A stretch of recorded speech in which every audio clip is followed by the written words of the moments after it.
What's up? What's up? What's up? What's up? What's up? What's up? What's up? What is up? How are y'all doing today? It is Friday, and y'all know what that means. That means we're gonna have us a good old time tonight. I am your host, Emmanuel Eman Noisette, and I am so happy to have you guys here tonight. We're gonna talk about some movie news that has happened throughout the week. We've got some Marvel, Disney Plus TV series updates. There's been some shocking news with James Bond. We'll cover that. We got some Avatar news that I want to talk about, and then we'll talk about some other things as well. But we will get into that. I also want to, since it seems as though it's not popular anymore for certain folks, but happy Black History Month. It is still Black History Month because Black history is American history, and we're not going to forget Black History Month, even though some certain companies and studios apparently have. But we'll see and talk about that next week. All right, let's see who is here today. Let's give some quick shout outs before we jump into this. Let's see, Paulette, thank you so much for being here. Jesus, good to see you. Last my kin, what's up? My man Mo Show, how you doing? Samke, hello. Dastro, what is up? Jay, good to see you. MC is here. Hello. Talented one, what's up? Tasha, good to see you. Wouldn't be alive without Ms. Harper. Thank you so much for coming through. We got 60 plus here. Hello. My man Corey is back. Good to see you. Mr. Hughes, appreciate you coming through. My man Nelson V is right behind you. Latrice, good to see you as well. My man Marcus, good to see you, brother. Terrence, appreciate you coming through. Treese, hello. Tyra, hello. Good to see you too. Let's see, Jam, good to see you. Brandon, I appreciate you coming through. We got the homie Kiki West making the rounds. Appreciate you. Raymond, what is up? Who else I see? Martian is here. Akuri, good to see you. My man Eugene is back. Mr. West. Good to see you. Gumbo, what's up? My man Tane is here. Good to see you, brother. Kristen, hello. Dre the Prince, I'm glad you are able to make it. Thank you so much. Got aloha. Good to see you. We got the homie Zia Latrice. Sean, what is going on, man? Good to see you. I see the homie Tracy is here as well. Good to see you. Mitch, how you doing? My man Sheed, appreciate you coming through. Michael, how you doing? We got Taz Man in here from across the pond. My man Stamina MC, good to see you. Dusty, hello. T-Ville, what's up? Martin, good to see you. Gothic Chick, hello. Appreciate your chill spot. How you doing? Toby, what's up? And shout out to everyone that has made it out tonight, or that will be making it out, and shout out to the replay gang as well. Hold on, we got to let me see. I see a little love has come in. Let me grab this real quick. Oh man, y'all about to make me verify? What? Why? Man, you know it's me. What you doing? Hold on 1 second. Okay. Let me go through all this verification stuff. It's weird. Come on now, it ain't that serious. There we go. And all right. We have got, oh man, $20 from my man Terrence. Thank you, brother, for the $20 for Black History Month. That's what I'm talking about. Appreciate you, brother. Thank you so much for the support. Really means a lot. All right. What do we have? We've got a couple of things. Oh, okay. So, and you know what? I will put this out later for you guys, because that was my bad. I did not get a chance to make this a separate clip, but I want to say it was last week or maybe the week before. I gave y'all my very quick impromptu review for Paradise. Paradise, in case you did not know, stars Sterling K. Brown, and that is on Hulu. And I did get a chance to watch the first 7 episodes. I believe episode 7 is coming up. I believe that's coming up, I think, on Tuesday. I told y'all last time, and I'll put the clip up later.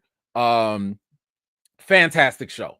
Probably the best thing on Hulu right now is Paradise. And my biggest regret right now is not covering it with you guys every week.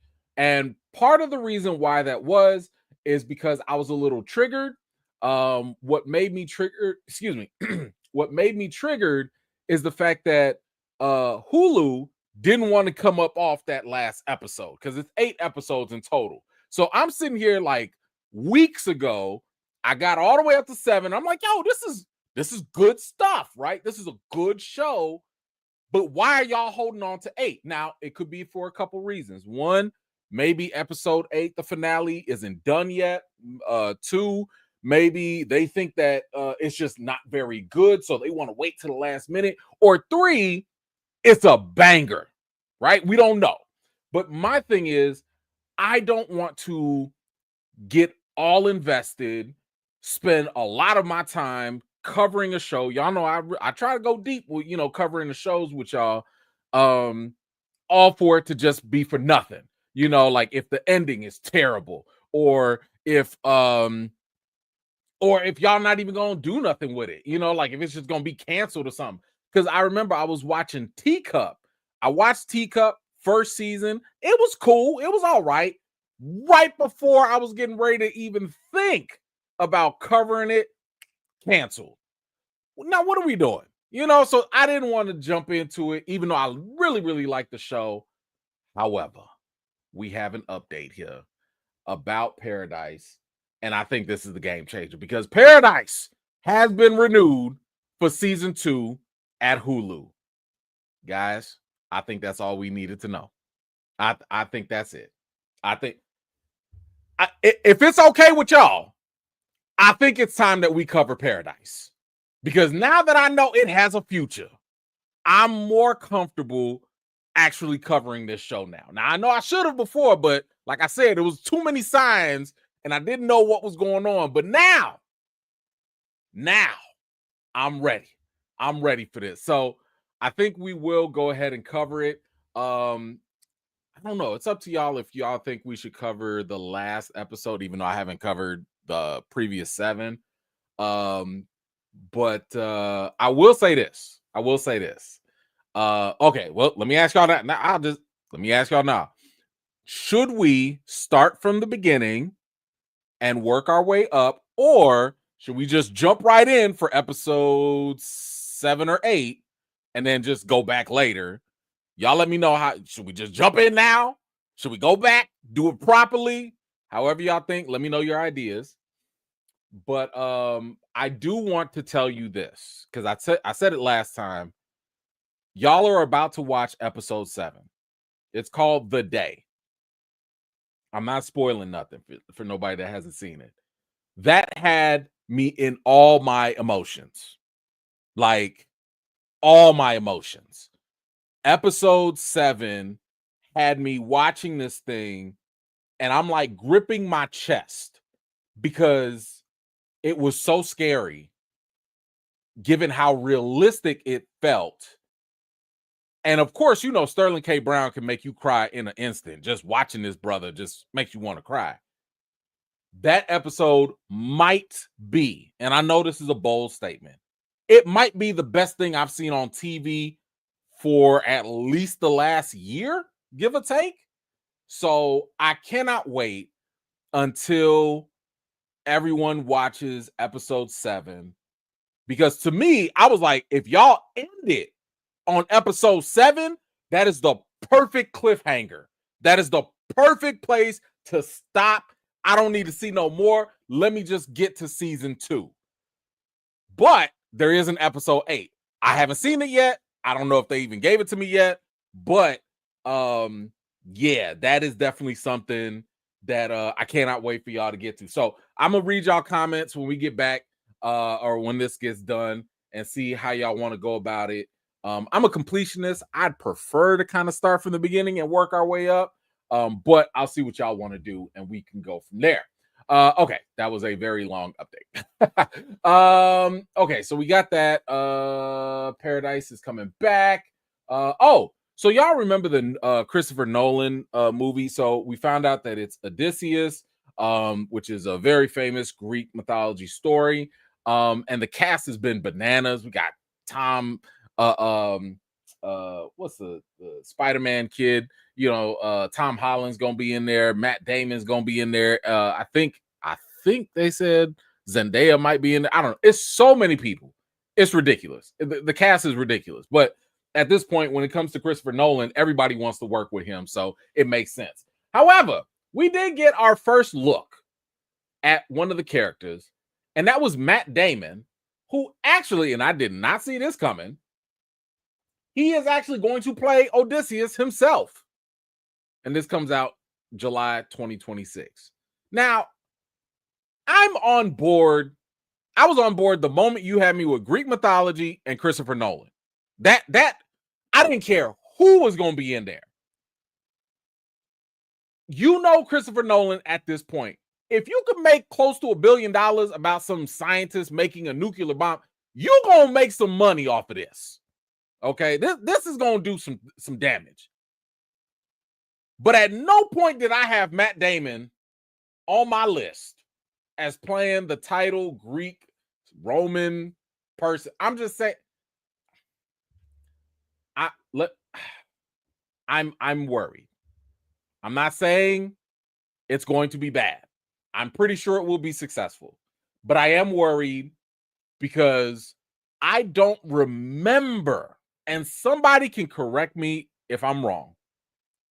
I don't remember Matt Damon stretching himself as an actor to give me somebody that doesn't sound like he's from Boston.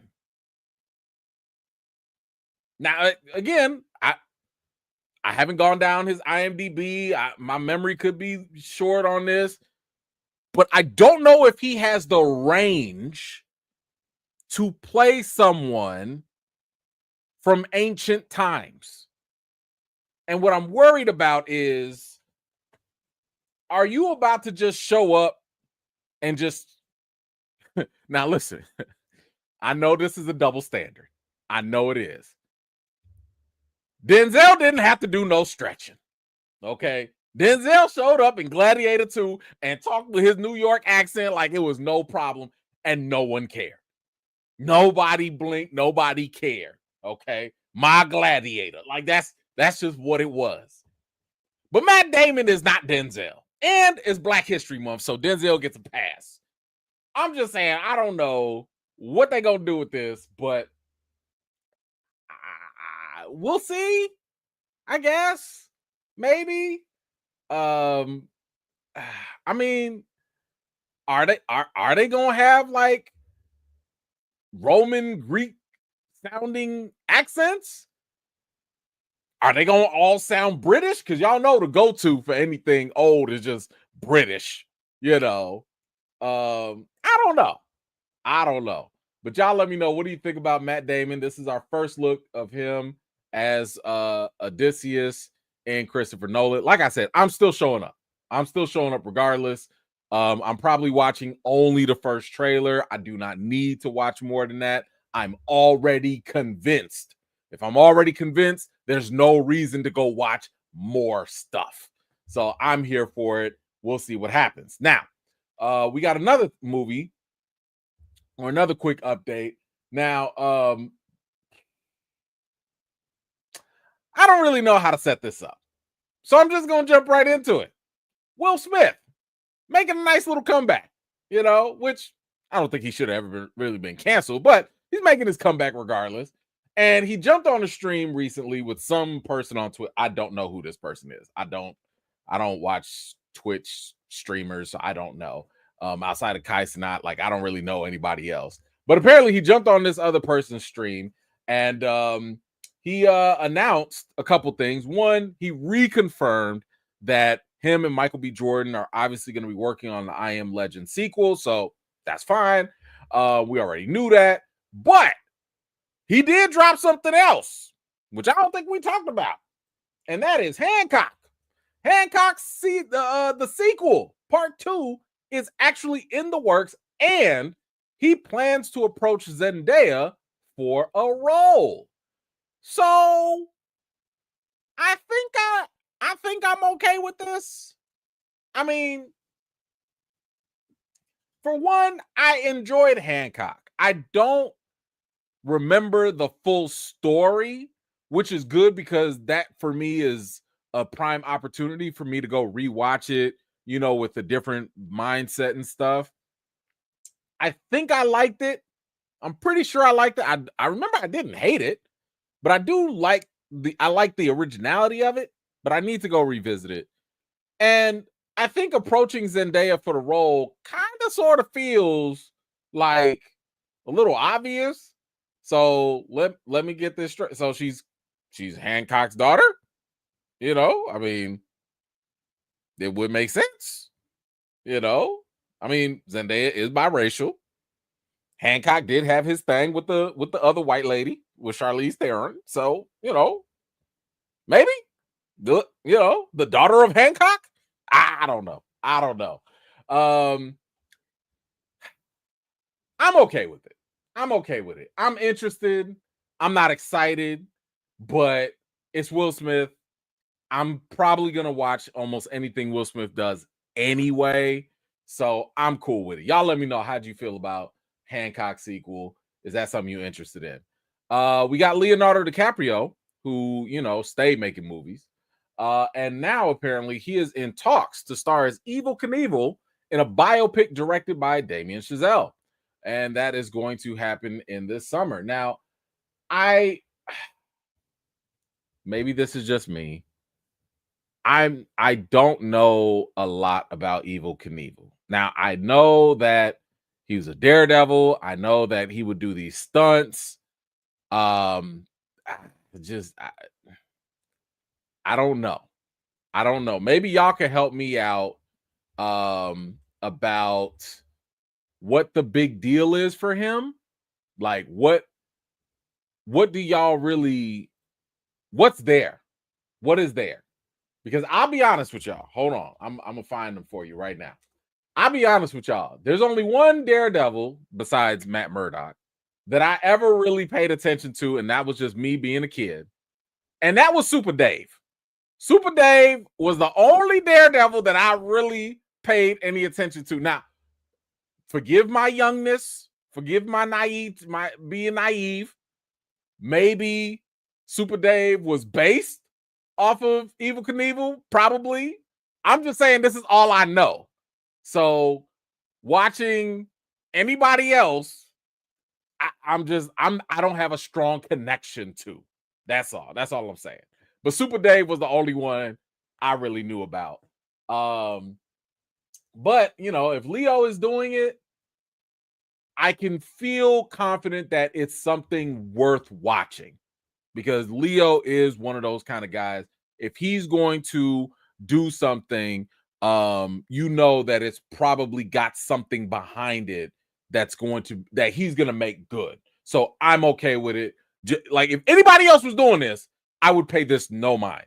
But if Leo signs, if he is in talks for it, there's got to be something there. So I'm interested. Next, let's talk about some mess. We talked about this before with the Netflix and the Amelia Perez stuff. And the drama seems to continue because Karla Sofia Gascón is reportedly planning to attend the Oscars next week. Oh my God, messy. Again, in case you did not recall or in case you missed it, Gascón basically made some very bigoted, ugly, nasty tweets a long time, not even a long time ago, about 4 years ago. And I mean, everybody was catching stuff. Asians, Muslims, Black people, Jews, everybody was catching a bullet some way, somehow. And a lot of those tweets got resurfaced, and it was just something that I think was indefensible. Once again, when you try to reduce Hitler and the Holocaust to Hitler just having a difference of opinion, I don't think there's very much coming back from that. I don't think you can talk your way out of that. So, I just think that this right here is incredibly messy. This is incredibly tone deaf. This is I get it. Karla believes that they worked hard and deserve whatever nomination. I've been saying you need to step down. You need to step down because right now just you being at the Oscars is way more of a distraction compared to the honor for even your co-stars, even the cast and crew. Even they might have to be bombarded with your drama and your mess. Okay, y'all remember we talked about Zoe Saldana when they asked her about this, and what did she do? She was like, behind the scenes, oh yeah, we support you 100, 200%. But what she say when it was, up front, and they asked her like, hey, you, what you think about that whole Karla thing? What she do? Slow blink. I told y'all, if anybody slow blinking when they have to come to your defense, you don't have a defense. Okay, it's not there. They do not have your back. So at this point, I think it is an incredibly poor taste for Karla to go to the Oscars. I think it's kind of selfish. I think that if they do win, fine, accept it. But showing up there is taking a moment away from everyone else, and it's not a good look. I think this is bad. If I was Netflix, I would even ask them to just step down and just be like, nah, we good. Nah, you ain't got no seat. Nah, you good. We'll mail you your award if you even win. And here's the other thing. You might not even win, because a lot of them voters might be like, no thanks. And what happens if you do win and you got to go up on stage? Nobody's going to be talking about your work. They're going to be talking about your tweets. Like, you got to go home. You got to go home. You have to. It's just, you have to go home. I'm sorry. You have to. Anyway, y'all let me know. Do you think Karla should go home or not? Do you think that that's something that should happen? Whatever you think, feel free to let me know. Oh my God.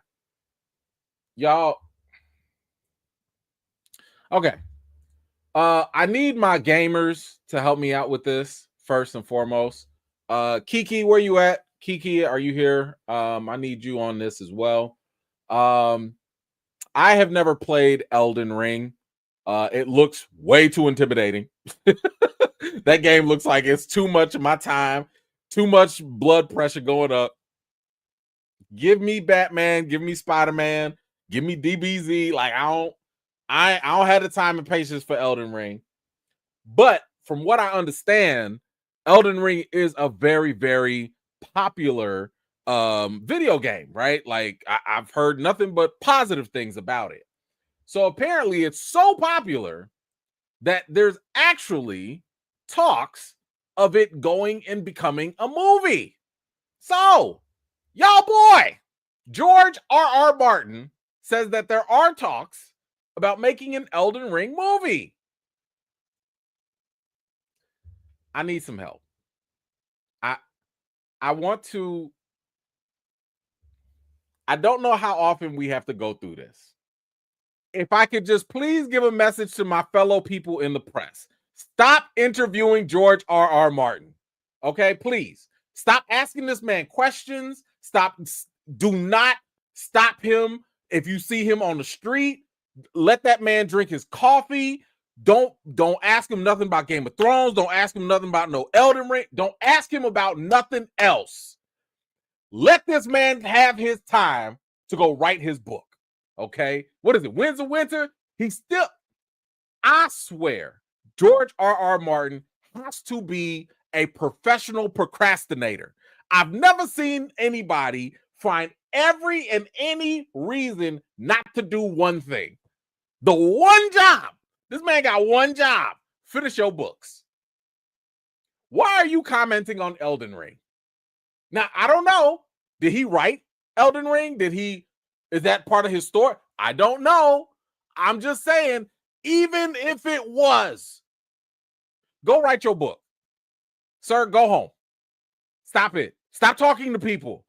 You over here playing with going to hotels and having parties and stuff, and you over here commenting on things. Sir, go home.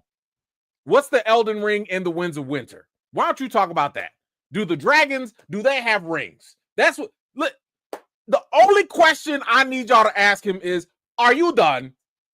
That's the only question. If y'all gonna talk to George R.R. Martin, ask him straight M'Baku style, are you done? That's it. Because I don't understand how he has so much time to be in the news about so many things that are not about Game of Thrones or his book. I don't get it. I don't know. So he was one of the writers. Okay, cool. Thank you. I appreciate that. This is why I needed you, Kiki. This is why I needed you. Even so, go home and write your book. Even so. It's like, so what? So what?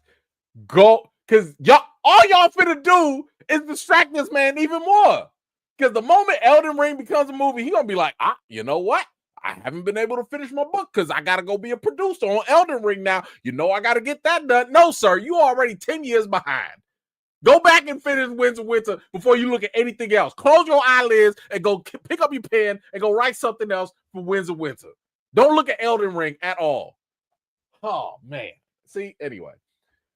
What do y'all think about George R.R. Martin saying that there is an Elden Ring movie in the works? Feel free to let me know what you think in the comments down below.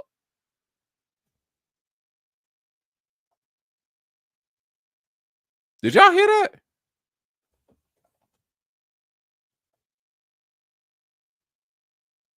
Yo, did y'all hear that? Was that just me? Did y'all hear that, like, that explosion sound? Anybody hear it? Oh, okay. Hold on.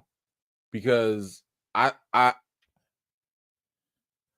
think some collective minds are exploding right now because James Gunn just posted a picture with Zack Snyder.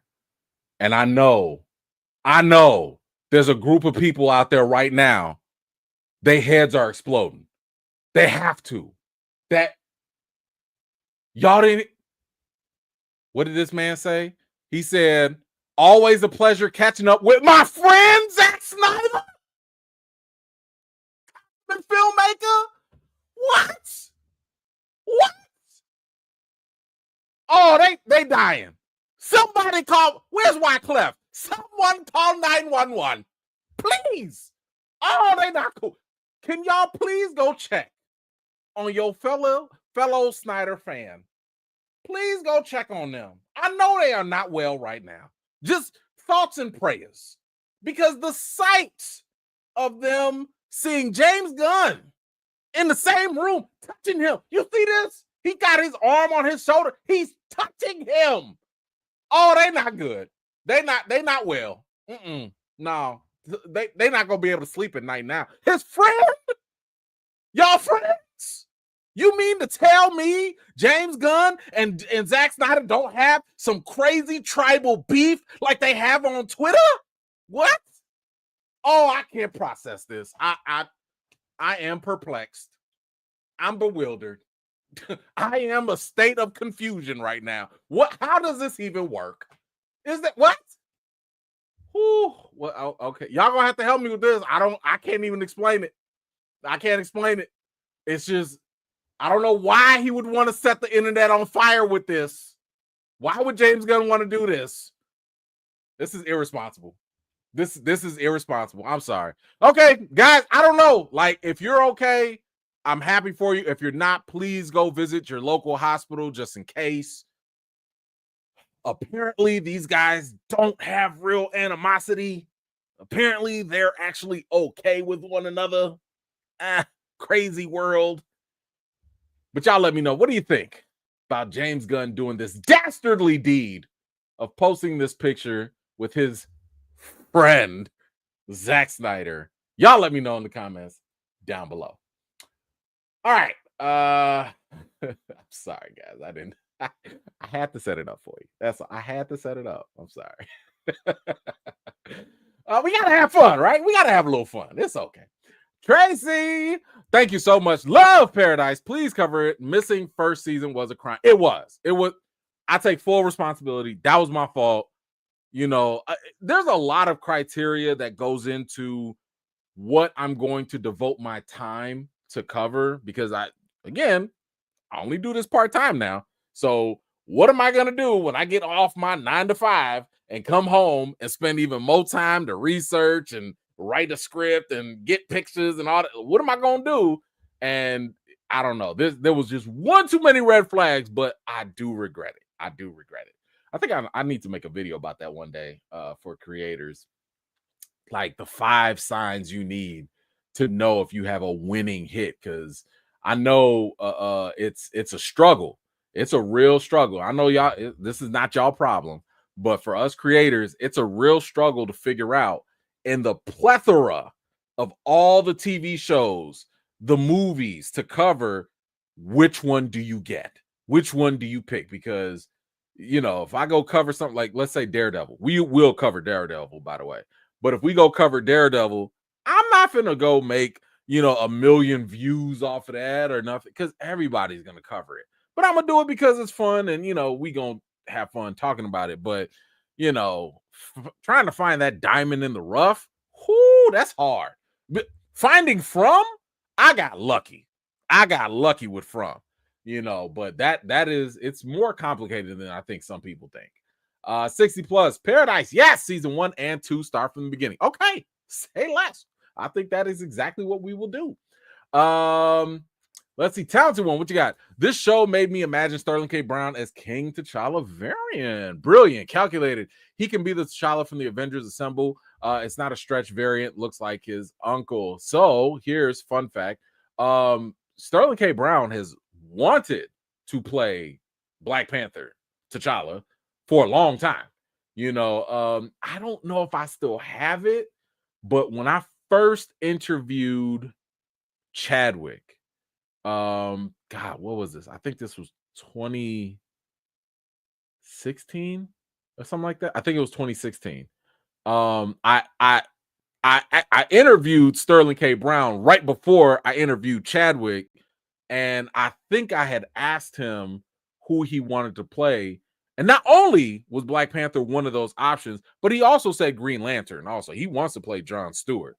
But anyway, fun little fact for y'all. Oh gosh, Natalie, did we play Mackey's Spirit Tunnel dance at J Hut? No, and we will not. We will not. I will not get copyrighted for Mackey doing his little cha-cha slide. No, thank you. Let's see, Nelson. Mackey's media blitz helped Cat 4 break even. I mean, yes. And I just, here's the thing. Y'all know I have my criticisms for Cat 4, and we will actually talk about Cat 4. We do have a couple updates. We'll talk about that. But I do want people to be cautious with trying to overhype certain things about the film. And what I'm talking about is, like, I've seen people say, like, oh my gosh, it's the 4th or 2nd highest grossing Cat movie, with the opening, or oh my gosh, it made its money back in the first 2 weeks. Like, slow down. Because as we know, you can really tell the quality or the longevity or the earning potential of a movie in its totality, not how quickly it can make stuff. We don't know if Cat 4 has the legs to keep going. We don't know if Disney's going to cut them legs short right after Black History Month and put it right on streaming. We don't know if this movie is going to make more than its money back, which, by the way, making your money back is not a good thing. That's half the battle. So I'm just saying, hold on. I know we want to celebrate and throw it in those racist people's faces that were hating on it. Just saying, hold on. Because at the end of the day, it's all about he who laughs last, right? So don't celebrate too soon. That's all I'm saying. I'm not wishing nothing bad. I'm just saying, let's hold on. Let's wait. Let's let it earn its money. And then we can celebrate, hopefully, in its triumph. Because I don't want this to be like a Madam Web situation.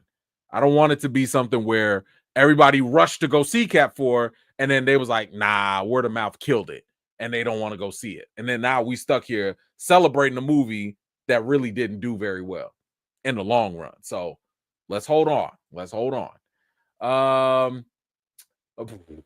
Natalie, play it on mute. Ma'am, no, I don't have it. I'm not playing that thing on me.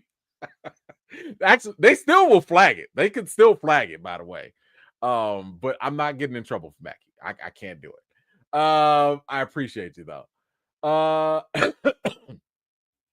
JN, can't lie, said a quick prayer. I was like, E-Man heard the trumpets and I didn't. This is just Hollywood relationships. No, I'm sorry. I didn't mean to send it off. I didn't mean it. Trust me, if it's a real emergency, I'll let y'all know. Like, I don't know. Maybe we got to come up with a code word for when it's a real situation. Maybe I'll do pineapples or something, or I don't know. If y'all come up with some code words, I'm sure you guys can figure it out. But yeah, nah, it was just I had to, it was serious for them though. It was serious for them. Let's see, Kiki, what you got? I saw a clip of Mackie from 8 Mile, and then I remember. So that's why Clarence parents had a real good marriage. Listen, some people forget.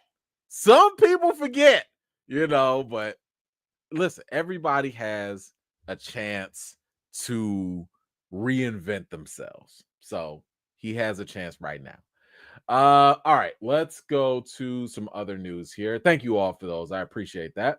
Let's do a quick Street Fighter update. So Street Fighter, one of my favorite games of all time, like franchises of all time. Man, I mean, y'all did not want to see me on them sticks back in like the early PlayStation days. Like, you give me Ken, you give me Ryu. Who else was I dangerous with? Oh, you give me Sagat. Oh, I love Sagat. Tiger knee, Tiger uppercut. Boy, y'all know I gotta hit that Sagat laugh. I love Sagat. Okay, I love Sagat.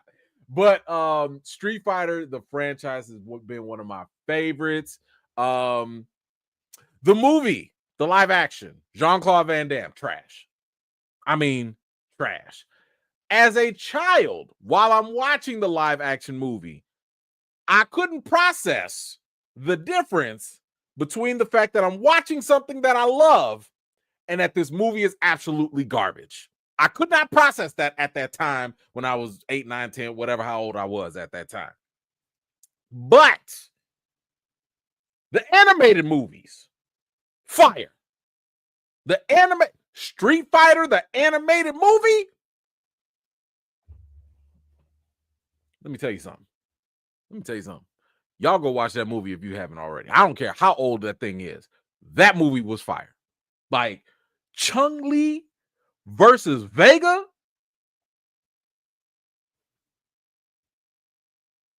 First of all, that fight was nasty. Second of all, I became a fan of Chun-Li very, very soon after that episode, after that movie. But yeah, that animated thing was on point. It was on point. However, now they had some other animated movies. They were okay. They weren't like the best. Okay, they weren't the best. And it almost felt like every time Street Fighter would try to do something, it just wouldn't always pan out. Now, the games, to me, they've been hit or miss. Some have been really good, some not so much. I've kind of fallen off after 6, I think 5 or 6. I kind of fell off. But one thing that I've always hoped was that they would just get the movie right. Now, recently, there was talks of a live action movie happening, and they were going to get the two directors. I think, what was their name? Michael and Danny, I think. Who did Talk to Me, that horror movie. But apparently they are out. They are no longer attached to it. They're moving on. And now we have a new director who is going to take over the Street Fighter live action. And it is none other than Kitayo, Sakurai. God, I hope I'm sorry, I messed that up probably. This guy, my bad for, not getting the name right. But he's going to inherit this movie from the Talk to Me directors. Now it says, while the plot of the film and other attachments are being kept under wraps for now, the games often center around the global fighting tournament organized by M. Bison, the leader of the evil organization, Shadowloo. So here's the thing. I feel like this is where the real challenge comes in on how do you make a good Street Fighter movie. This is kind of like what has challenged the Mortal Kombat movies as well. When you look at the OG Mortal Kombat movie, which first one, still love it. I know it's got some issues. I still love it. Mortal Kombat 2, it's got some moments, but need some help. And that other Mortal Kombat movie, it had some parts, but it just didn't really get it, right? But like the challenge, I think, has always been, how do you know what to adapt from these fighter tournament like games, right? Do you make the movie all about the tournament? But if you do that, it's going to feel kind of hollow, because who exactly do you root for? You know, if it's Street Fighter, for example, well, if it's Ken and Ryu, like, you know, what you gonna do? Ryu and Ken? I mean, who you gonna? First of all, I love Ken, but Ryu is kind of like the main face of the franchise. You know, like, how do you make that work in a tournament? And second, you also have the fact that every character has their individual stories. You know, now again, I don't know about you, but like when I played the games, I actually got more invested in their backstories than I did the actual tournament. So I'm sitting here thinking, like, how are you going to make sure that you can capture both of these things? And I think that's going to be the real challenge for this movie. Now, my recommendation, if Capcom or whoever is there, if they're listening, y'all need to do a combination. You need to really kick it off. If you're going to do it with a movie, that's fine. But I would honestly test the waters first with a live action TV series. And the TV series, I think, gives you an opportunity to start introducing characters and to introduce certain plot lines, certain story elements. You could definitely bring in the Shadowloo stuff. You could bring in the whole thing. Because first of all, let's be honest. If you know anything about Street Fighter, the real story, the real grab, the real post-credit scene that's going to get everybody going is if you throw in Akuma. Let me direct this movie. Let me because you have all this stuff going. Oh yeah, M. Bison. Oh yeah, because you can't pass up M. Bison. You got to set him up. But if you tease Akuma at the end, you have a guaranteed fire sequel on deck. I can promise you that. So anyway, I'm a little nervous about what we're gonna do. I don't know. But this guy, like, I don't know too much about him. It says here he's Emmy nominated for his work on the Eric Andre show, where I guess he was the director and executive producer. He co-wrote Bad Trip. I saw Bad Trip. It was not good. Not to me. And I'm not a huge fan of the Eric Andre style of comedy. Like, it's different. I'm not saying it's bad. It's just not for me. I like Hannibal on there. Hannibal's funny. But he directed Twisted Metal. Oh, that's y'all show right there. Dave, The Premise.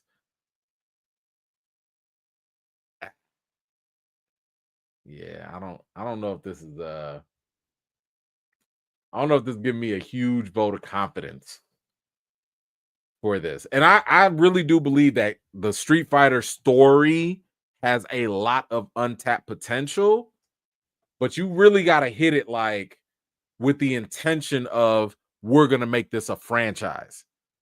Don't put out some crappy movie because you're going to set it back, just like that Jean-Claude Van Damme movie.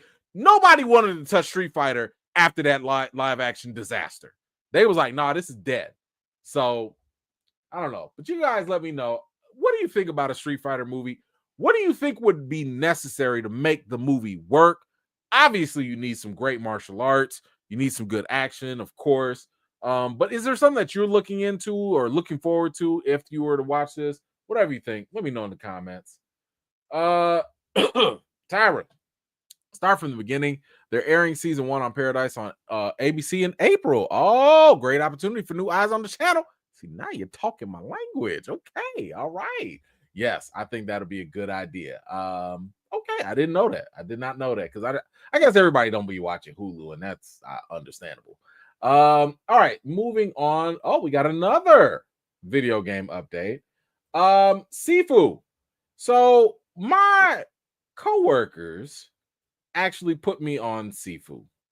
I was in the middle of playing I think I was playing Star Wars, the Survivor one, and in between games, I mean, this was on sale Black Friday, and it was like $10. I was like, all right, my coworker's talking about it. Let me give it a shot. Interesting concept. I like the concept. Decent gameplay. It's a martial arts game. Like the whole point of the game is basically you need to you will learn how to fight, and you need to learn all the mechanics and stuff. And I think that was also the biggest turnoff for me. It was way too complicated. After playing God of War, Star Wars, Spider-Man, I'm too old.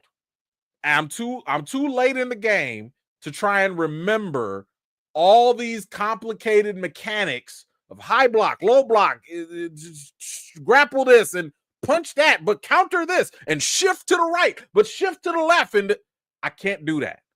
I don't have the time. The game has some interesting mechanics, but that's if you got the time and the memory to invest in it. I did not. But the story is interesting. So because of this, we have an update for Sifu. And of course, this ain't no video game channel, but Netflix has come aboard the feature adaptation of Sifu, and they've tapped T.S. Nolan, I'm guessing that's Nolan, to write the script. Insiders add that Chad Stahelski is going to be one of the producers. First of all, you had me at Chad Stahelski. In case you do not know who that is the John Wick director, the guy in charge of John Wick, the whole franchise. Chad Stahelski, the guy that is about to give y'all Highlander with Henry Cavill. Okay, that guy. This is the guy who is going to executive produce this. Now, there is no mention about a director, but I would not be surprised if somewhere down the line, Chad Stahelski's like, you know what? I'm finna be like Thanos. Let me just do this myself. Because he loves, and he talked about this, him and Keanu Reeves, they will sit back, watch like old 1960s Japanese live action, fight movies or whatever. Like, this is what they love. So a movie like Sifu is perfect and perfectly in line for him to produce. I would prefer if he were to direct it, because if you've played Sifu, you can probably see how it has some really nice John Wick elements to it. It's a very simple concept. Let me actually go through the concept of it. So the stories, it tells a story of revenge. Sound familiar? Revenge set in modern day China. It follows the student of a martial arts schoolmaster, the Sifu, as he seeks to avenge the murder of his mentor. The twist, however, is that thanks to a magical talisman, each time the hero dies, he's resurrected, but the price paid is that he ages every time he comes back. And should he become too old too fast, his death shall then become permanent and his quest unfulfilled. So this right here, to me, has the making of a great, easy movie. It's a great, easy movie. If you want a taste of what Sifu is like, what is that? It's that anthology series on Amazon. what is it called?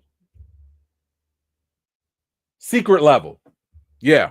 If y'all go watch Secret Level on Prime Video, on Amazon Prime Video, there is a short clip of Sifu. And it's, I don't know, it's like 5 minutes or something like that, right? Go watch it. It really tells you the whole concept right there. Right there. I think this could make for a very good movie. I think it'll be interesting. The real question is like, who would you actually get to play in this? I right now, I say you go with like a hotter name. Go get Simu Liu. You know, Simu Liu might be cool. Shang-Chi. I wouldn't mind seeing Louis Tan do it. I'm a fan of Louis Tan. I don't think he gets the props that he deserves, but I would not mind seeing him in this. Let me see. Y'all probably remember him. He was the guy. I don't know if this would be controversial or not, but Louis Tan was the guy who played Cole in the Mortal Kombat movie that y'all don't like, but he's also a very, very talented actor and a very good stunt actor. So like he can do it, I think, but I don't know. I don't know. And I wonder like how many people would you cast? Because you have to make them young and you have to grow them up. So, you know, or make them old. Do you use old makeup or do you just actually cast older actors? Yo, it'd be kind of interesting. What if you got somebody and then like multiple actors and like one of them was like Jackie Chan, like older Jackie Chan or something. I don't know. I'm just throwing stuff out there. Anyway, I think that this would be interesting. So this the writer, apparently he's known best for adapting the Maze Runner movies and the Adam Project. The Adam Project was okay. That was a thing with Ryan Reynolds on Netflix. It was all right. I like the Maze Runner movies 1 and 2, 3 not as much, but 1 and 2 were pretty good. So you know, it's not a deep concept. It's something different, but at the same time, it's something original because everybody is familiar with the revenge action type of flick. I think this would be cool. I think it would. But anyway, y'all let me know, how do you feel about a Sifu movie? Is this something that you'd be interested in watching? Maybe you need to see more. Whatever you think, let me know in the comments down below. Okay. Now, we've talked about this as well.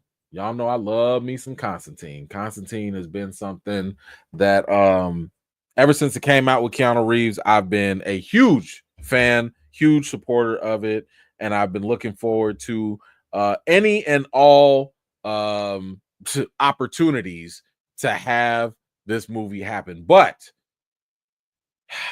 what's funny is the fact that this has probably been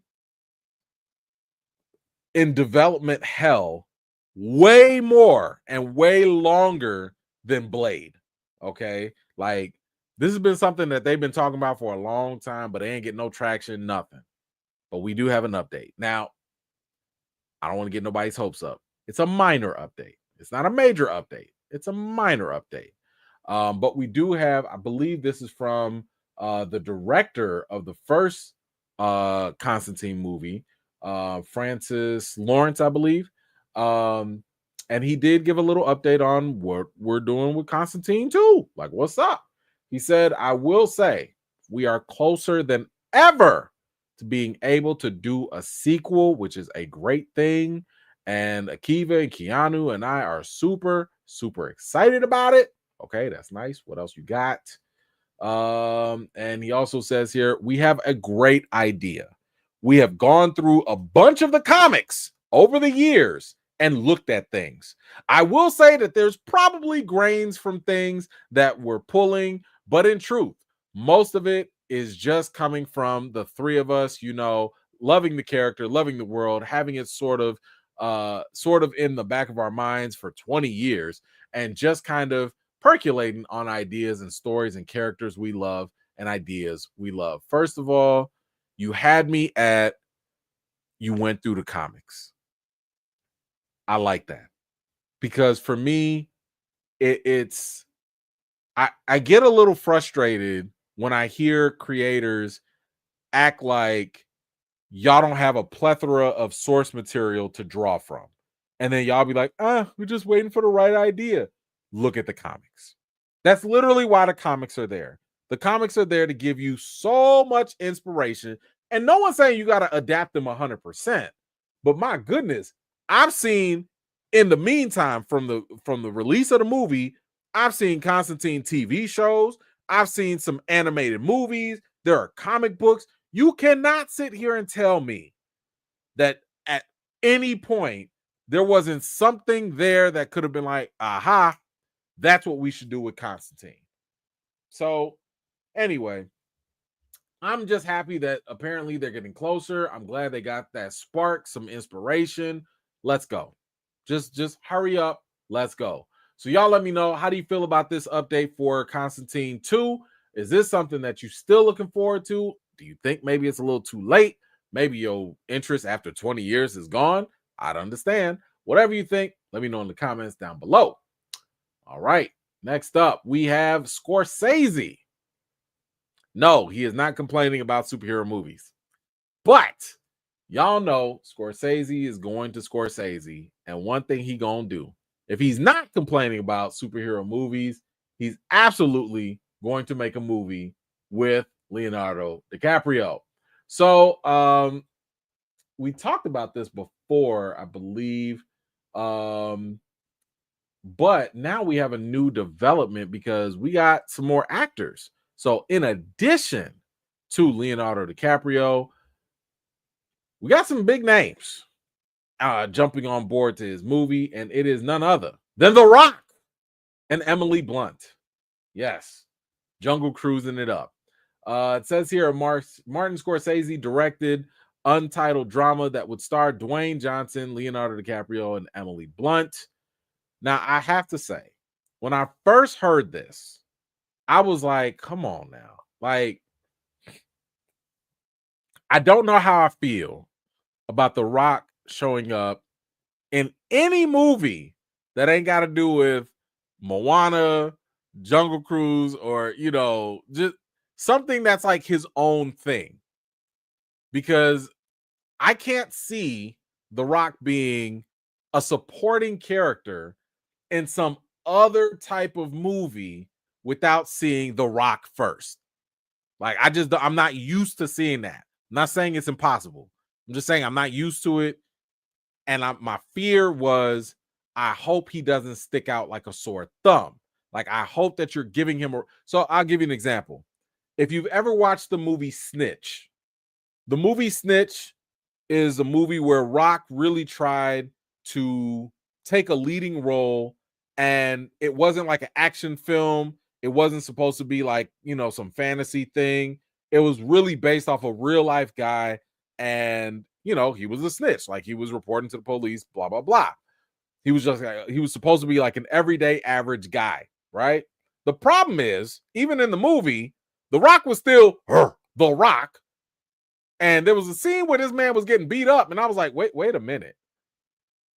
Ain't no way y'all little dudes finna beat up somebody that looked like The Rock because he's supposed to be a normal guy, but y'all like half his size and he can't fight. Like, it took me out the movie just immediately. But either way, I just hope that he wasn't like, put into this movie improperly. But I got to give Scorsese a little bit more credit than that. I don't think he would do that. And it says here, this is the description of the movie. Imagine Robert De Niro's Jimmy the Gent character from Goodfellas, but as a ruthless Hawaiian crime boss based on a real figure who battled encroaching rivals for control of organized crime in Hawaii. Okay, now this makes sense. Listen, if you know anything about The Rock is going to do one of three things. He's going to tell you what he's cooking. He's going to be working out, and he's going to tell you something about Hawaii. Okay, that is The Rock. Okay, Dwayne Johnson ain't never going to let y'all forget. This man is Samoan. He's got all that Hawaiian heritage. He ain't going to let y'all forget that. So he wants to do a lot of stuff. And shout out to him. shout out to him, but he is extremely, extremely proud of his Hawaiian heritage.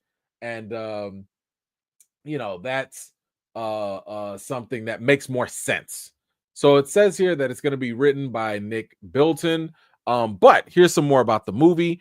The film focuses on a turbulent time on the island paradise where an aspiring mob boss battled rival crime factions to wrest control of the underworld of the Hawaiian Islands. It was a bloody battle, the kind of terrain Scorsese covered in both Goodfellas and The Departed. In the 1960s and 70s, Hawaii, this formidable and charismatic mob boss, rises to build the island's most powerful criminal empire, waging a brutal war against mainland corporations and rival syndicates while fighting to preserve his ancestral land.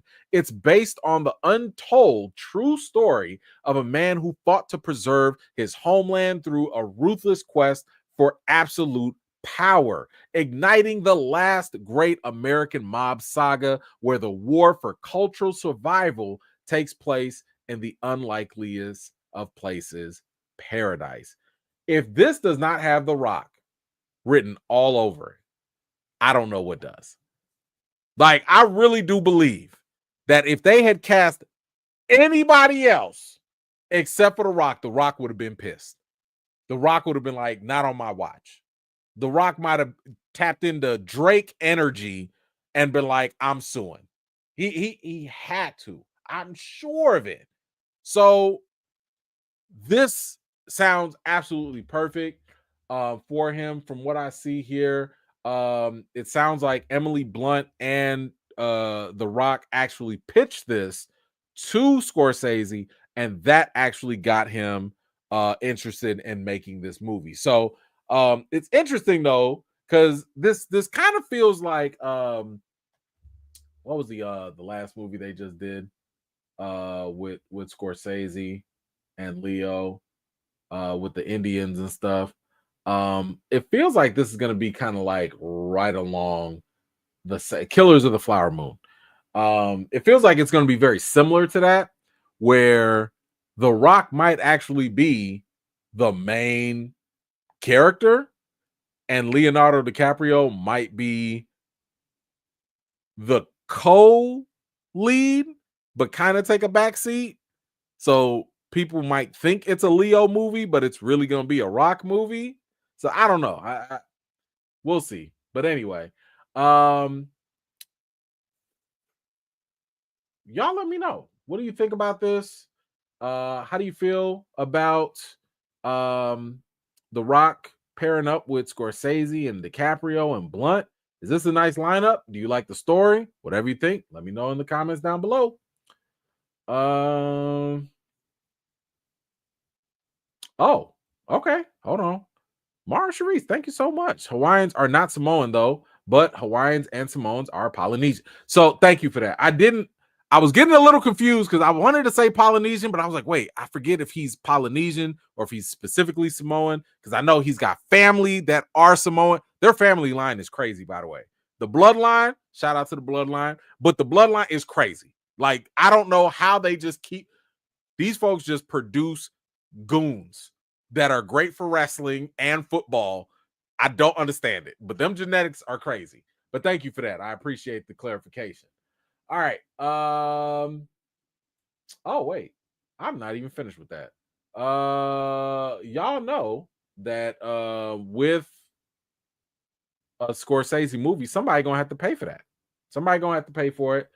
So right now, Netflix, Apple, and Amazon and Warner Brothers are in a bidding war for Scorsese's crime thriller. The expectation is a streamer will likely be the highest bidder for the movie. Let's see. Who y'all got? I don't think WB got the bread for this. I don't think, because you're going to need to make sure that this is not only going to be a box office hit, but it's going to be an award winner. I think Netflix is going to win that battle. I got a feeling Netflix is going to win it. Apple might. I mean, Apple got way more bread available, but I don't think Apple's hungry enough for it. keep in mind, Netflix, they was like, man, whatever you want, Scorsese. Go make that Irishman that nobody gonna watch. Go do that. I feel like they already have a deal with The Rock. They already got, they've had workings with Scorsese. I I got a feeling Netflix is gonna win this one. Netflix just does not care. They will spend that bread and not even blink. They don't care. So yeah, and I don't think Amazon could, but who goes to Amazon for movies like that? I don't see it. I think Netflix is gonna get it, but y'all let me know what y'all think. All right. Oh, let's talk about this real quick. So, Mahershala Ali, two-time Oscar Award winner, fantastic actor, aka could be, should be, would be, maybe one day could be Blade. Mahershala Ali has been, obviously we've talked about the whole Blade drama and everything with him, and ever since then he's been working, right? My man has gone off and he's doing Jurassic Park. He's doing like all these other projects and stuff.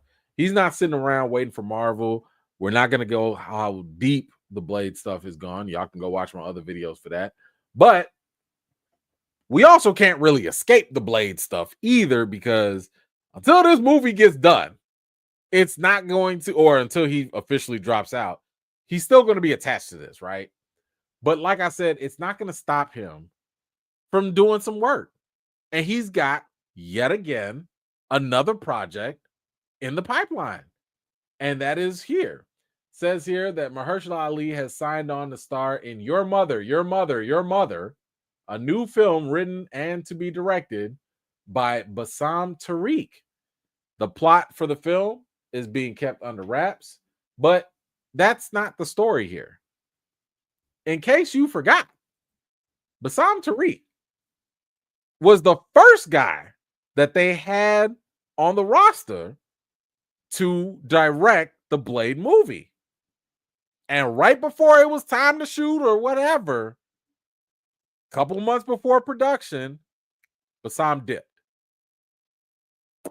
So what's interesting here is the fact that this feels like we can put a couple things together.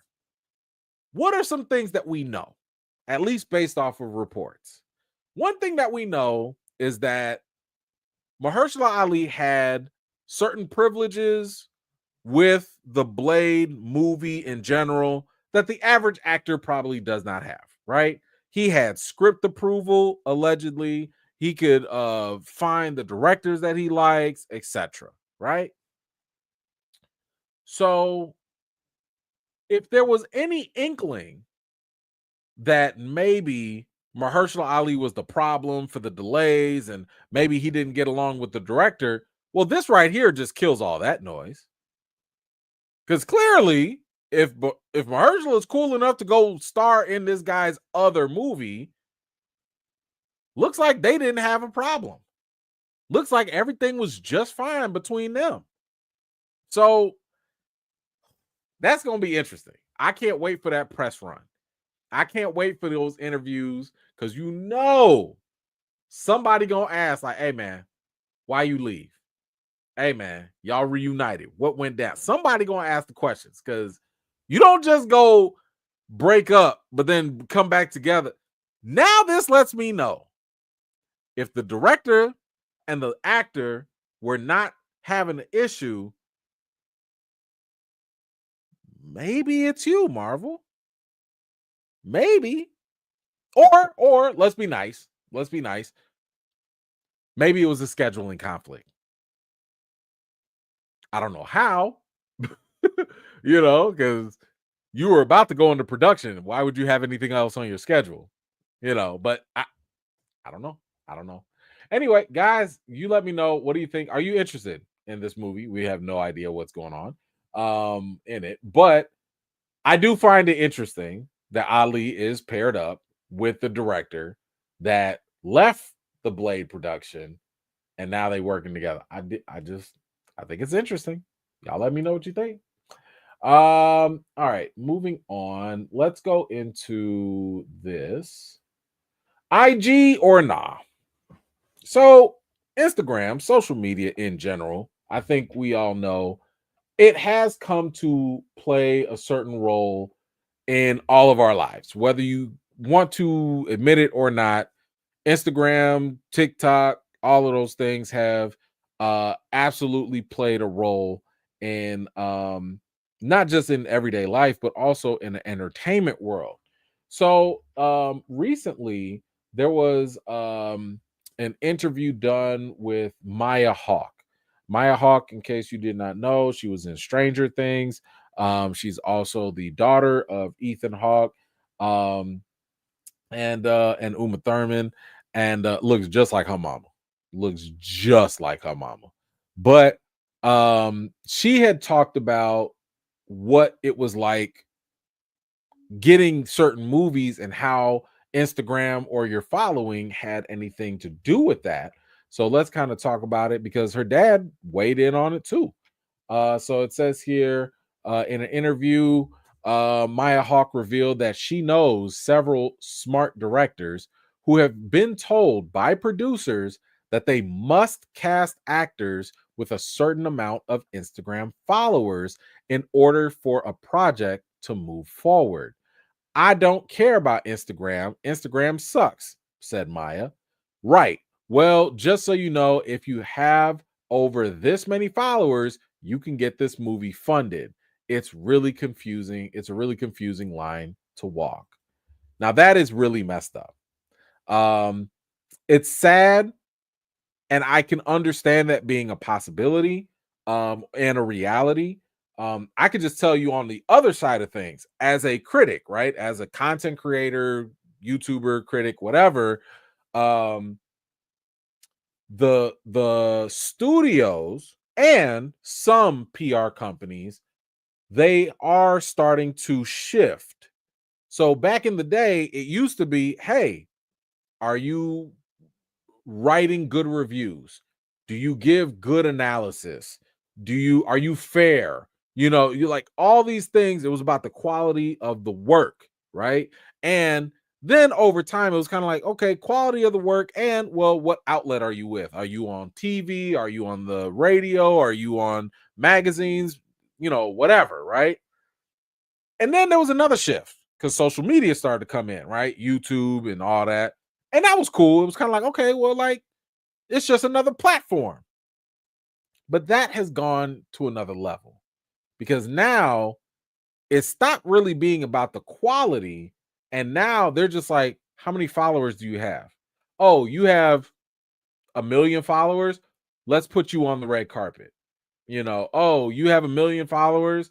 Let's give you this exclusive interview.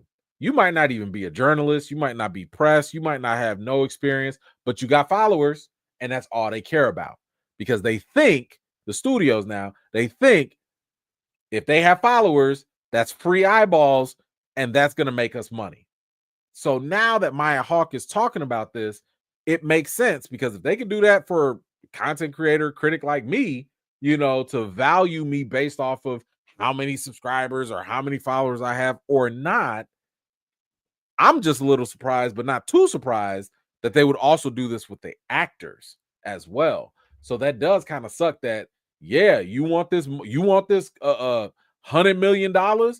How many subscribers does this person have? How many followers do they have? So Ethan Hawke weighed in on this too. And he said that he's encountered this phenomenon as well. And it's crazy. He said, I really feel for these people. It's really hard. Sometimes I'll be setting up a movie and someone will say, oh, you should cast Susie. I'm like, who is she? And they'll be like, she has 10 million followers. I'm like, okay, cool. Has she acted before? No. And you're like, wow, so this is going to help me get the movie made? That is crazy. And he continued and said, so if I don't have a public facing platform like TikTok, Instagram, etc., I don't have a career. And if I get more followers, I might get that part. What? And that is really wild. I love his first question. Have they ever acted before?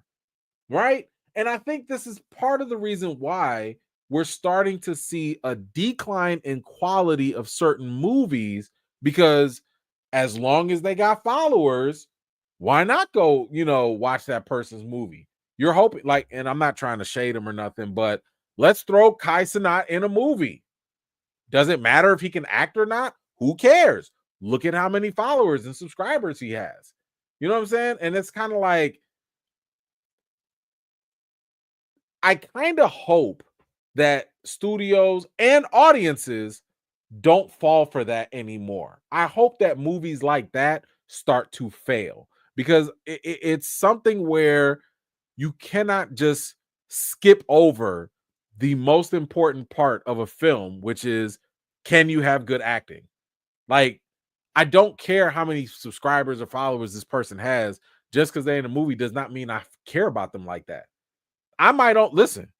I might only follow, um, let's say LeBron James. I'm only following LeBron James because I like what he does on the basketball court. I'm not gonna go watch Space Jam with him. Did y'all see Space Jam? Yikes. So, no, the follower thing does not translate. And it needs to be understood. Like, just because they are popular, just because they got a lot of folks and all that, that does not mean that they're going to make the movie good. It does not mean that they're going to bring the masses with them, because sometimes people just want you to shut up and dribble. They might not want to see you on the movies barely acting. So yeah, that's not a good thing. Let's see what else. Ethan continues and says, so many young actors that think being an actor is protein shakes and going to the gym. I mean, go to the gym if you want to, but that doesn't make you Robert De Niro. Is Robert De Niro is not great because he has a six pack. If that part calls for it, he'll do it, but that's awesome. But he's so much more than that, and that's the case. That is true. Like, you have to know that it's a whole different thing. It's a whole different ballpark. You have to learn that acting does not, you could be an actor with great talent and no social media, and you could still get awards. You could still break box office. You could still do the dang on thing, right? Jonathan Majors still ain't got no social media, but before a whole scandal or whatever, like, he was doing a great job, right? So I don't know. I agree that this is stupid. I don't like it. I really wish that studios will stop paying so much attention to it. Or at the very least, because I understand you still have to sell your movie, at least just focus on people that um, you know, where it matters, right? Like, let's say, for example, Selena Gomez. Selena Gomez has been acting for a long time, and she has a large social media following. Go for that. That I can understand that.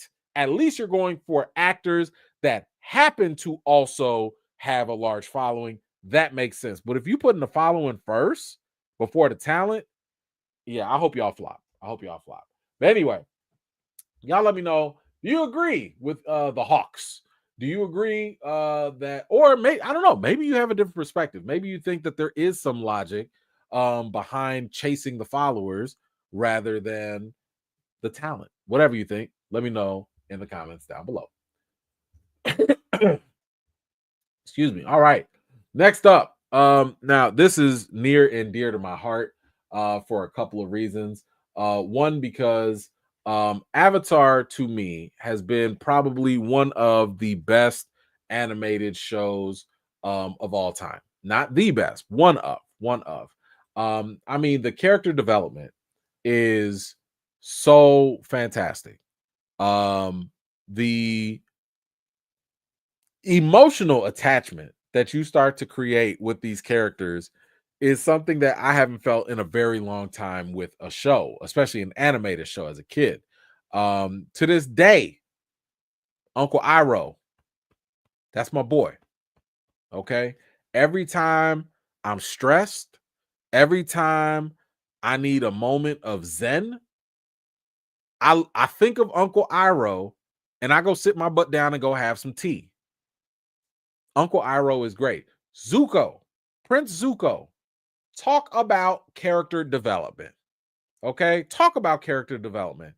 That right there to me is by itself, and that's just following Aang's story. I just got done. I know I'm late, but I decided to watch this with my daughters. We first assignment, we had to watch the original Avatar, and then we just got into Legend of Korra. I just finished the Legend of Korra with them because I didn't want to watch it first, and then since we finished the first Avatar series, I was like, let's watch Korra together. So we just finished watching this, and we loved it. We loved it. Um, Again, kudos to the character development, the stories, so good, so good. So now that I learned that, that story concluded, and now we're learning that there's a possibility for even more. I'm excited. I'm excited for this. It says Nickelodeon is continuing to build out the world of Avatar: The Last Airbender with the green light of the animated series Avatar: Seven Havens. Um, the new 2D animated series will consist of 26 half-hour episodes spread across 2 seasons, or books 1 and 2 in Avatar style. Let's see. Seven Havens hails from, so you will have the Avatar creators, so that's good news. And it says, per the logline, the series is set in a world shattered by a devastating cataclysm. A young earthbender discovers she's the new Avatar after Korra, but in this dangerous era, that title marks her as humanity's destroyer and not its savior. Hunted by both human and spirit enemies, she and her long lost twin must uncover their mysterious origins and save the Seven Havens before civilization's last strongholds collapse. Okay. Okay. Okay. Listen, this, I like this. And I don't, okay. Like, I don't know where they're going with this, but I like it. I mean, first of all, I'm a little sad that y'all are going to go beyond Korra. One of the best things that I liked about the Avatar series is the fact that you still had generations, so like you still see older characters in Korra, even though this is after Aang. The sad part is if it's after Korra, that means she gone. Okay, so she out of there. I mean, it happens. That's part of the story, but dang, that kind of sucks. But I am curious. Man, I forget if there was a cycle because I think they skipped the Fire Nation because Aang was air, then Korra was water. Now they're doing Earth. I think they jumped over fire. But anyway, the fact that they're twins, how are you? So because twins, I mean, I'm just wondering if there's like, are we gonna have a split avatar type of deal going on? Like, yeah, you the avatar, but oh, I'm the other half of the avatar. Like, that'll be kind of interesting. I wonder what other type of abilities they might unlock. That'd be cool. I mean, Korra and them, they started unlocking things like lava, metal, etc. So it'd be kind of cool to see where they go with that and what they do with it. But I don't know. You guys let me know. How do you feel about a continuation from the Avatar series? Is this something that you're looking forward to? Whatever you think, let me know your thoughts in the comments down below. All right. Why is this going so choppy? Is it choppy for y'all? I don't know why I'm getting choppy here. Let me see. Maybe I need to turn the internet up. I paid the bill. Hold on. All right. Natalie, what you got? Yep, I went to school for poli sci and Spanish. I have 10 years of journalism experience. Some of these influencers grind my gears. See, that's what, first of all, shout out to education. First of all. But yeah, that is definitely frustrating when you put in the work. You put in the work, and then all of a sudden, somebody who does it a fraction, maybe a fraction of what you are an expert in, all of a sudden gets all the access and opportunities that you should have, but they get it just because, I don't know, they posted a video of them going wild in Cancun or something. I don't know, whatever. But yeah, I feel you on that. It's stupid. I don't like it, but unfortunately, that's the trend that they're going in. All right. What else do we got? So we got James Bond, we got some Cap news, and then we'll wrap it up with some Marvel TV stuff. I don't know why. Hold on one second. Let me see. Is it choppy for y'all? Let me see. Is this choppy? I don't know why it's doing that. Oh, okay. All right. Yeah, let's move on to James Bond. So in case you have not heard, James Bond had a bombshell of news that just came out. And yeah, there are definitely shaking things up. Okay. Now we've known for a while that the hunt for a new James Bond has been a thing for a while now, right? Ever since Daniel Craig stepped down after No Time to Die, um, it has always been something that has been a long question of who's going to be the next James Bond. Now, we've had a whole list of people, everybody talking about this character, this actor, that actor, etc. We talked about how Aaron Taylor Johnson was on the short list or whatever. But the question always was on the producers, and they were not in a rush. They was like, man, we're going to take our time. We want to find somebody that's probably in their 30s, someone that can grow with the role, etc., etc., right? So all that stuff is dead because it's not even their decision anymore. For after, I don't know, 20, 30 years or however long, the Broccolis and all that it's over with. Why? Because Amazon, who is the owner of MGM Studios, they are set now to take creative control of the James Bond franchise. Keep in mind, MGM owned the rights to James Bond, but Amazon bought MGM Studios. So Michael Wilson, who I believe is the half brother of Barbara Broccoli, they will be stepping back. It says here that Amazon MGM Studios, Wilson and Broccoli have formed a new joint venture to house the James Bond intellectual property rights. The three parties will remain co-owners of the iconic franchise, but Amazon MGM will have creative control. Interesting. So I think that's about it. Yeah. Okay. Ooh, how much was that? Yeah, Amazon bought MGM for $8.5 billion.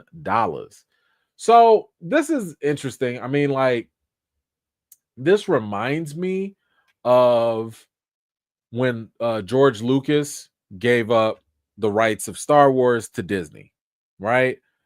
Prior to that, George Lucas was obviously curating everything Star Wars. That was his baby.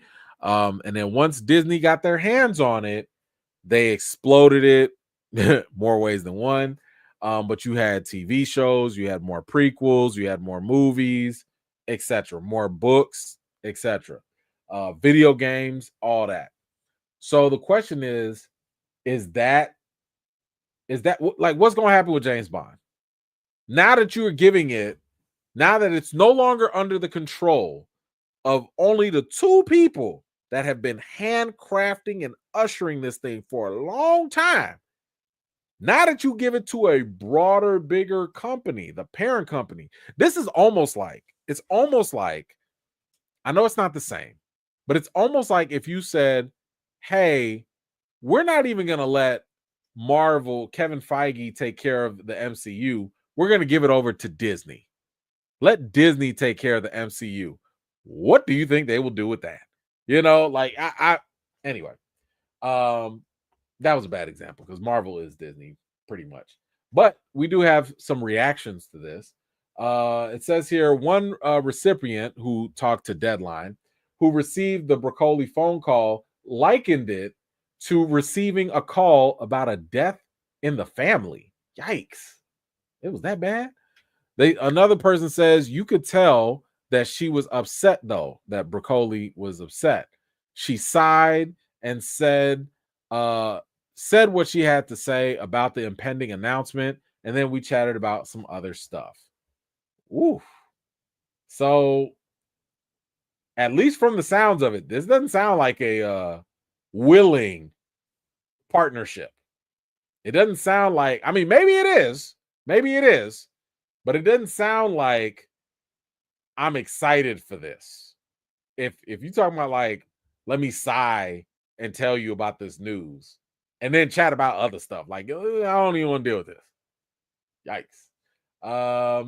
This is, by the way, Michael Wilson, and that's Broccoli right there. What else do they have? It says here, this is from another source. It's all very well Amazon taking over, but the thing is, they need a producer, and I mean a producer in the sense of a ringmaster. It really does need someone with a big sense of how Bond works. The scale is enormous. That's why it took in the past so long to pull the different parts together. And creative producers are not to a penny. It's difficult. 2 pairs of shoes to fill. And there's the casting. The casting in the past has been exceptional, and that comes from the top. And this was another source that also said that Broccoli, she was able to persuade people. That was like her superpower, right? And she was backed up by Wilson. The source says he backed her, and she very much was the driving force for casting Daniel Craig, and that wouldn't happen under a committee. And I think that's the vital thing to think about there, right? If we're talking about having Amazon take over, it's not just going to be one person making these decisions. It's going to be like a board. It's going to be, I don't know, a bunch of investors. It's going to be a whole lot more people that maybe they don't even know James Bond. Maybe they don't even care about James Bond, but they do care about that James Bond money. And if you don't care about the franchise, it's easy to lose sight of the bigger picture, all because you chasing that bread. Now, on the other fair side, to be fair, Amazon is incredibly dedicated when they want to be. Because you look at Rings of Power, they got straight up hardcore nerds on that property. So maybe they can keep up with it. Maybe. I do think that it's going to be a challenge, though, because is James Bond still cool? I think that's the real question. And if James Bond is not still cool, like, are younger kids, younger audiences, do they even care about James Bond? I don't know, right? I mean, I grew up with James Bond. I grew up with GoldenEye. This was my thing for, the longest. So I'm kind of already invested, but I don't know if the younger generation cares. So I think that's going to be the bigger challenge for Amazon. Didn't we just get done talking about Instagram followers? How are y'all going to figure out who the next James Bond is going to be? Are y'all going to find somebody that just has a lot of followers and say it's them? Is that the route that you'll go? Because let's be honest. Let's be honest. When Daniel Craig was announced, when he was first announced, I know a whole lot of us, I'll admit myself too, a whole lot of us was like, him? Him? This guy? Don't nothing about this dude look like he like his martinis, start shaking and not stirred. Like, no, what? Him? But he hit us with that Casino Royale, and we was like, oh, okay. That's him. Okay, that's him. He got it. So that came from clearly Broccoli and Wilson. They saw something in Daniel Craig that we didn't even know existed before it happened. And yes, like some of y'all mentioned, the blonde hair definitely threw us off, right? But he grew on us, right? Daniel Craig, over the years, after 10-something years, we was like, nah, that's James Bond. Yeah, nah, he earned that. He that's him. Will that same effect happen with the studio now taking charge? Because imagine studios are more reactive than producers, right? Producers, they can be hard-nosed and they can be like, man, we gonna get this to you because we know that this is something solid, whether you like it or not. Studios will be like, oh, y'all don't like this? Take them out. Pull them out. Nope. Get somebody else. They won't care. Tax write-off, right? They will not care because it's about the bottom line for the studios. Hold on, we got another source here. Says here, one source dismissed that they were ever seriously in the running. Oh, this is for the actors. Okay. One source dismissed that they were ever seriously in the running and explained that such meetings with the likes of Aaron Taylor Johnson were just as kind of an ongoing keep your eye out on who's around, but keeping in touch. But I definitely don't think that there was any front runner. So far, at least based off of this, there didn't seem to be an actual person that they knew locked in was going to be James Bond for them. They did not have that. If they had that, if they had found the new James Bond, that might have made the situation a little bit different. Maybe. But yeah, this is definitely something where there are a lot of moving pieces with this. And here's how you know this is going to get messy. Here's how you know. The way that you know this is going to get messy is just look at the top. You go all the way to the top. And who's at the top? Jeff Bezos. Okay? Jeff Bezos is now asking audiences, who do they want to play James Bond after Amazon just got creative rights? Like, you don't even know. Now, I'm not saying that this is a bad business decision, right? If you don't know, the least you could do is ask. Now, I do think he probably should have, like, I don't know, done an internal poll or use some fan voting or something else, but he just went straight to the story. Hey, man, I just got this James Bond. Who y'all want? Who do y'all want? Now, here's the problem. Here's the problem in asking people who do they want as James Bond. The problem is fans don't really know what they want. We have an idea, but the problem is as fans, usually we don't like or want stuff that we can't imagine. I just talked about Daniel Craig. Nobody would have picked Daniel Craig to be James Bond. Not like if you had a poll 10 years ago, nobody would have put him as a first ballot selection. Okay. He was nobody's first draft pick. But eventually he worked. It's the same thing with the Joker. Nobody would have said Joaquin Phoenix should be the Joker, but eventually he worked. Same thing with Heath Ledger. No, none of y'all would have picked him after he just did The Knight's Tale. Nobody would have seen it until it happened. So the problem that's going to happen now is when you ask people who do they want, what do you think is going to happen? It's going to be chaos. Number one pick, Henry Cavill. Nah, I want Idris Eldris. Nah, I want Aaron Taylor Johnson. Nah, I want Tom Hiddleston. The list is going to go on. And what ends up happening, because social media is good for this, you're going to have this weird level of tribalism. And if it's not Henry Cavill, I'm going to boycott and I'm going to review bomb all the Bond movies until Henry Cavill gets his shot. If it's not Idris Elba, they're afraid of a black man and the black man won't get it. And it is going to be a mess. And that is something that I think I actually respect, that the Broccoli, and Wilson, they was just like, we just going to pick for you and you going to roll with it. because it's James Bond and you're gonna show up anyway, right? I don't like this. I think this is a recipe for disaster because there are so many people that could work as James Bond. I don't know if there's like a number one fit. People keep saying Henry Cavill. I'm not completely sold on Henry Cavill. Not completely. I personally would like somebody with a little bit more acting range and talent. Not saying he's a bad actor, but I'd like someone with a little bit more range. Not to mention Henry Cavill's swole. Like James Bond is not meant for his huge physique. That's distracting.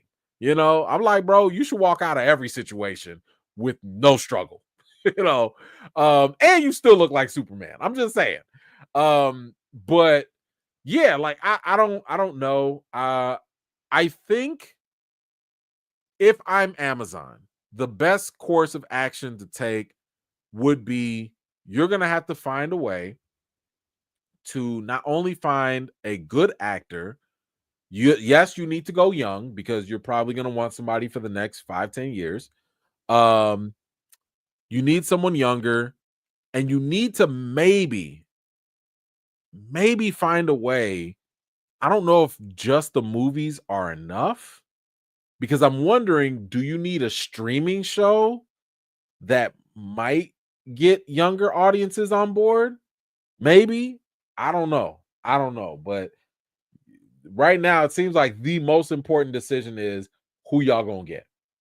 Who y'all gonna get? Because whoever y'all gonna get, that's who you gonna have to. That's gonna be your franchise player. Like you're gonna have to do this. You're gonna have to just hit your wagon to that guy and run with it. But I don't know. I'm not gonna be surprised if Amazon wants to make streaming shows out of this. Maybe they do something like talk about the mantle of 007 or the designation, and maybe it's a series of multiple 007s throughout history. I don't know. But anyway, guys, what do you think about this news about Amazon buying or taking over the rights for James Bond? Now, Broccoli and Wilson, they're stepping back. They're not out the picture completely. They're just kind of like partnering with Amazon, but Amazon got the final say. Let's just be real. Y'all let me know what you think in the comments down below. All right. We got a couple more. We're gonna talk about Cap, and then we're gonna talk about Marvel, and then we're gonna wrap up. All right. Yeah, let's talk about Cap. So, all right. Cap 4. I gave y'all my review for it, and boy, oh boy, did I get some flack for that. God forbid, as a black film critic, I have anything negative to say about a black-led movie, as if like I'm supposed to just give automatic 10 out of 10s just because the black person's there. Now, if y'all remember, I said Anthony Mackie led the movie pretty well. Y'all know that took a lot. I said the action was good. I said I liked the cinematography, the fights. I thought the story was easy to follow. Like I spent 5 minutes talking about how good the movie was. And then yeah, I had some negative things to say also, because that's my job. I critique movies, right? I don't just give. If y'all need a cheerleader, go somewhere else. That's what y'all go find on TikTok and Instagram with them content creators that are not actually critics. You are in the wrong place if you think I'm only going to hate something or I'm only going to love something. I'm going to give all my critiques. But I will say that as much as the critique that I said, I still don't believe that it's the greatest movie, but I also don't believe it's the worst movie. And when I've seen people try to trash Cap 4, I don't like that, right? I'm not going to rain on nobody's parade. If you think it's great, enjoy yourself. But for the people that are like hating on it, talking about this is the worst thing the MCU has ever done. This is what? What? Have you watched the MCU? What are you talking about? Now we gotta look. We got some questions. So anyway, I've told y'all, if you don't want to look at because some people want to dismiss critics and whatever. Fine, I don't care. That's your business. You can judge whatever you like. But one thing that other people will look at is I want to see what the fans say, right? I want to see what the audience says. I'm just like the audience. That's fine too, if that's your metric. One of the better gauges for how the audience feels is sometimes you can go on Rotten Tomatoes, but I told y'all that's a little misleading. The way that they do the scores and stuff is not very, you could be misled. But Cinema Score is something else that these are the people that the moment you're in the theater and you're done watching the movie and you walk outside your theater, they're right there with a pen and paper, and they're saying, what did you think about the movie?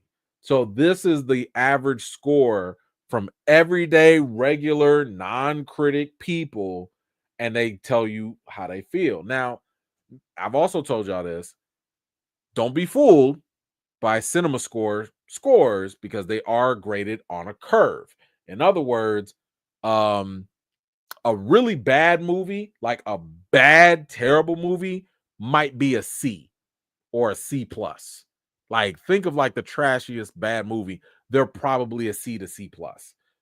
An excellent movie will be an A to an A plus.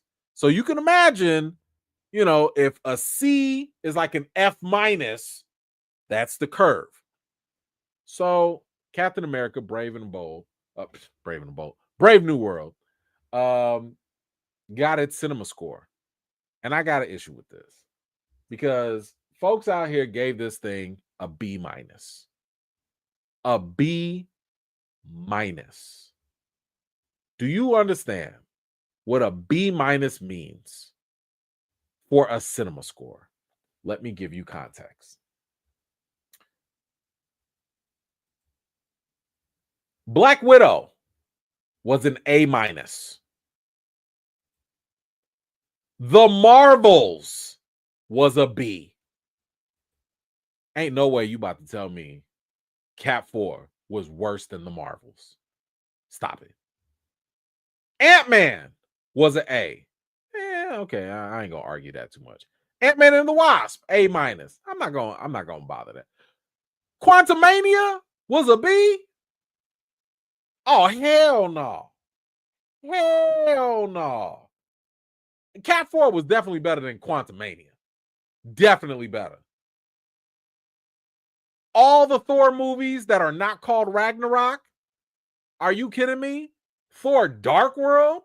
Y'all like that more than Cap? Love and Thunder was a B plus. This is why I can't trust some folks. This is why I can't trust everybody. What are y'all talking about? If you thought Thor 4, as terrible of a movie that was better than Cap 4, that makes me question how you approach and view movies. Thor 2?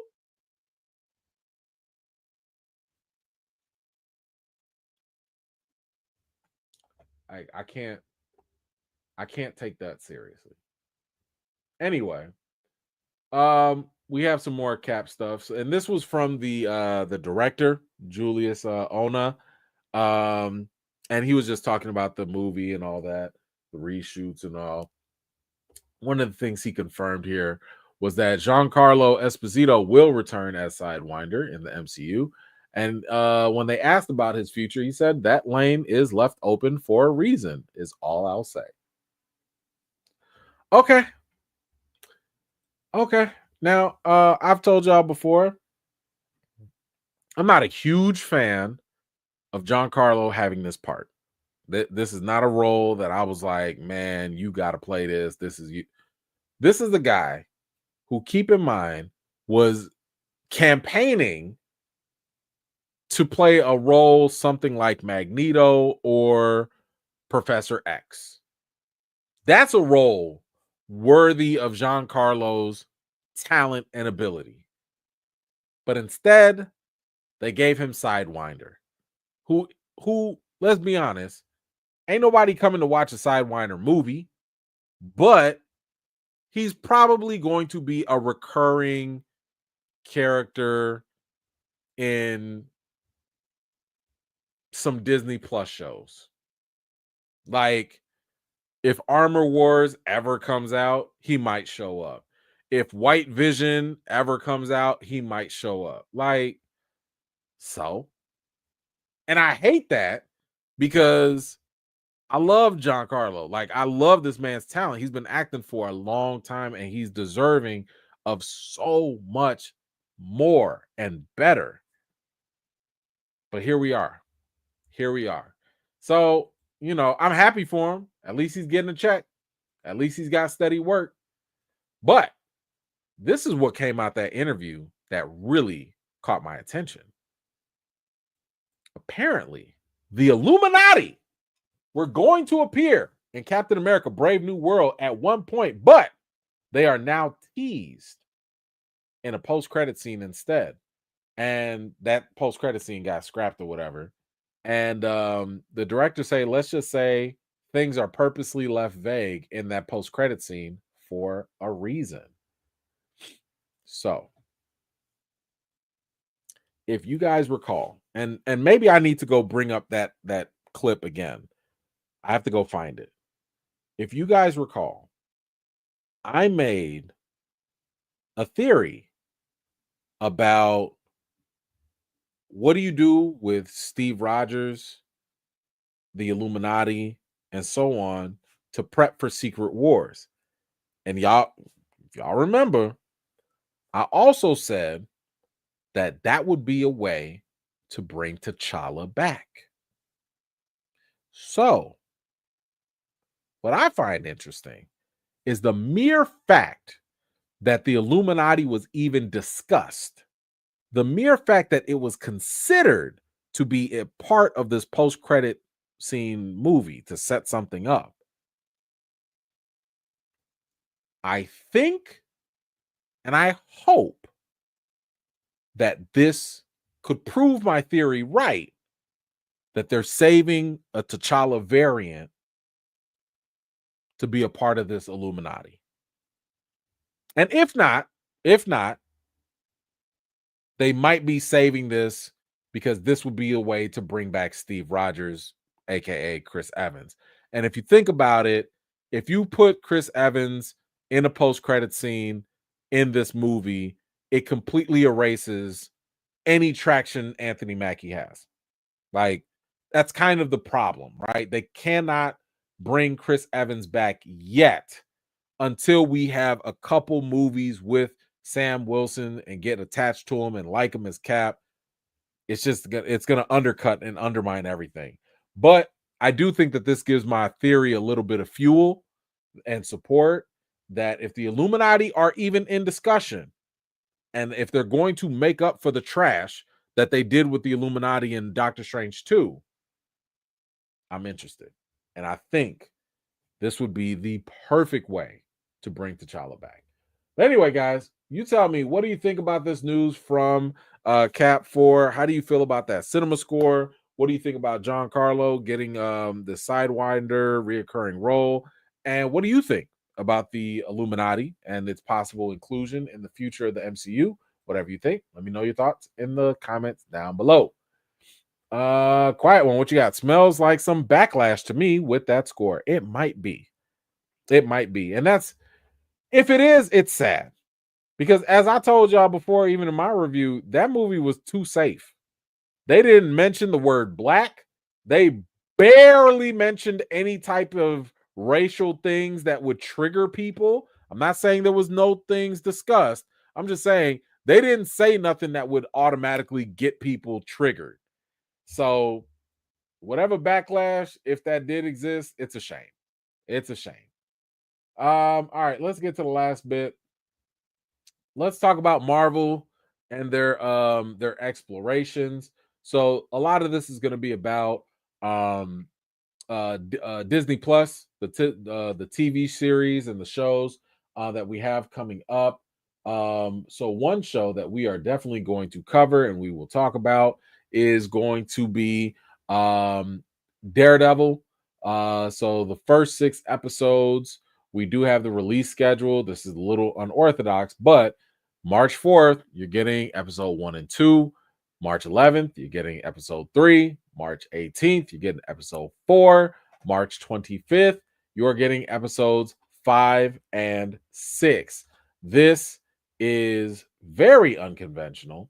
This is definitely not the way that Disney or Marvel, usually give stuff. Now, sometimes we would get like 2 episodes in the, beginning or whatever.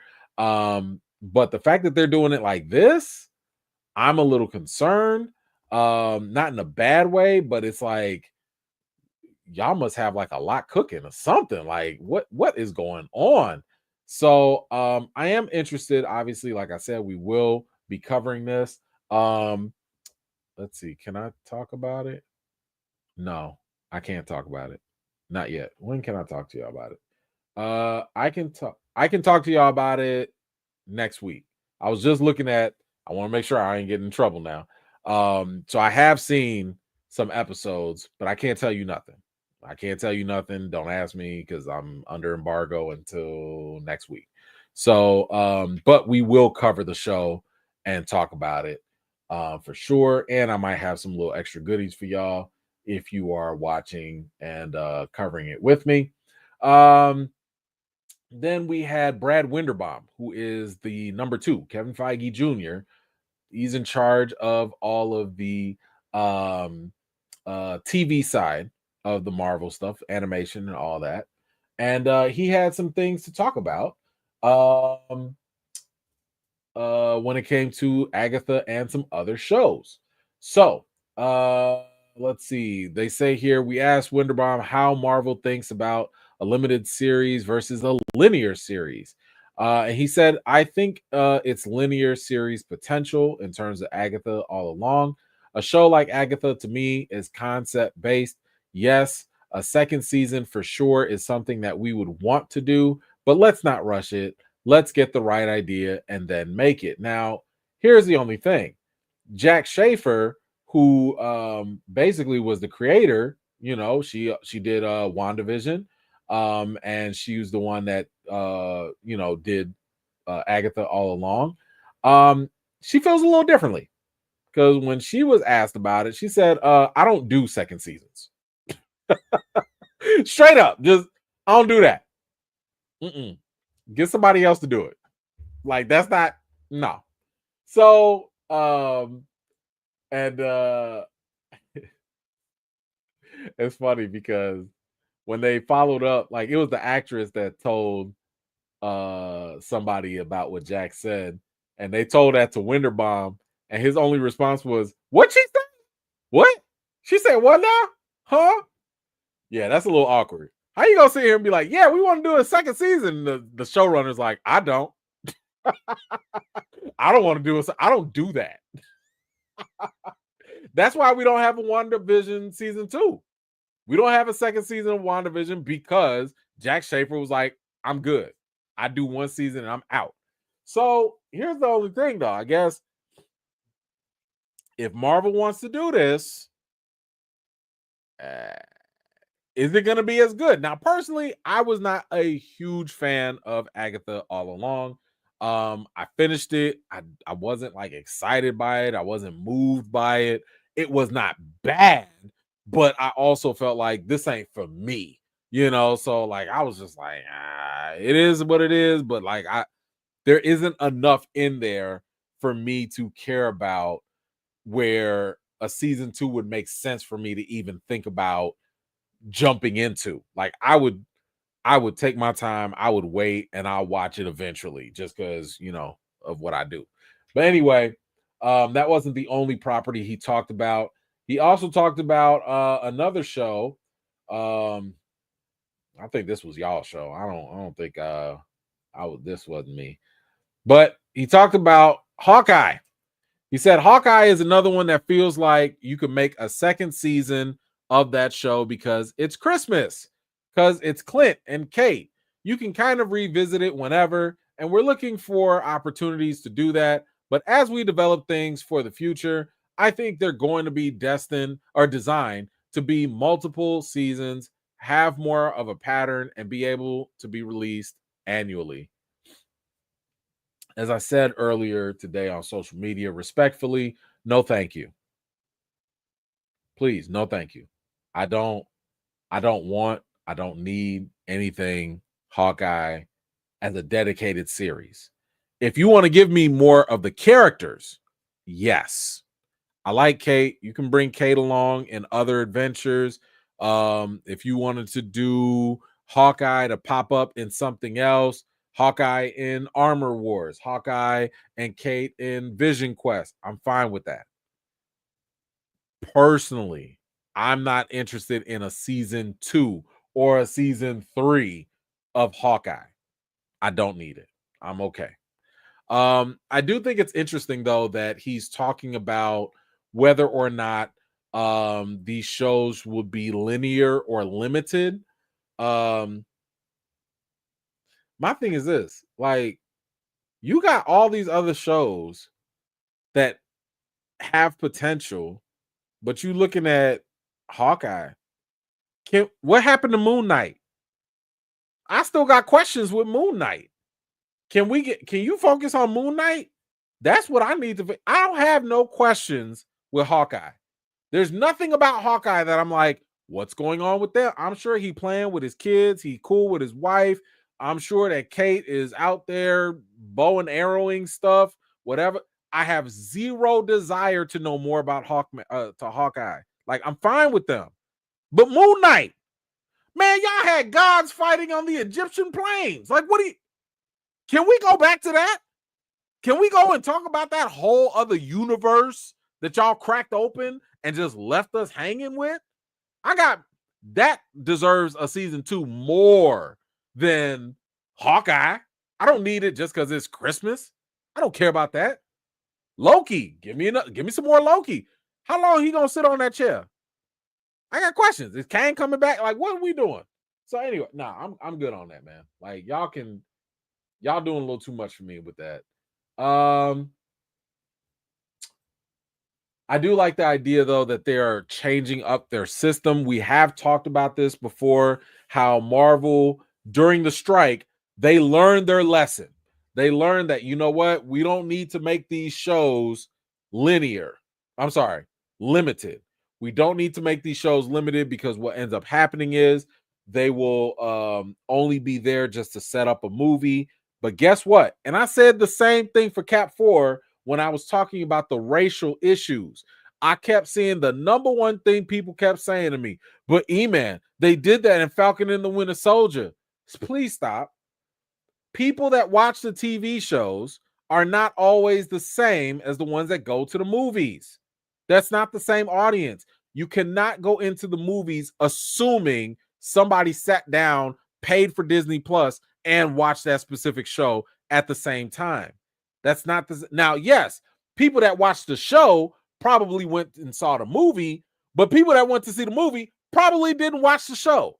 You might not have that same overlap. So, I like the idea that they are going in focused, thinking if we're going to make a show, this show is going to have a traditional style, traditional structure. Let's get a showrunner. Let's get a show Bible. Let's make sure that this is something that it's not dependent on an upcoming movie. Maybe they'll have some crossover, but it doesn't have to rely on that. And more importantly, it gives audiences time to invest, right? We'll invest in these characters. They're not going to feel like one-offs. And I think that will help a lot.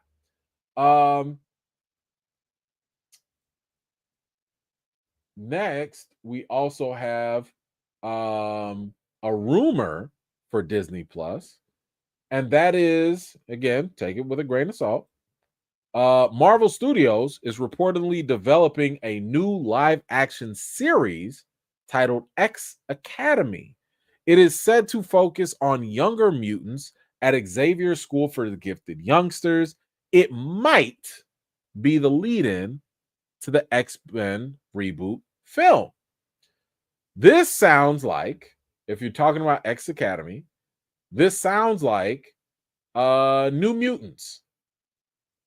The movie that Fox kind of fell flat on. So again, this is a rumor. We don't know if that's going to pan out or not, but it would be interesting if they kind of do that. Now, I don't know if I don't know how successful that will be.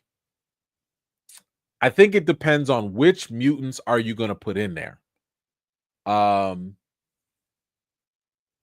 Should you introduce the mutants first and then do the series, or do you do this series and that leads up to the X-Men?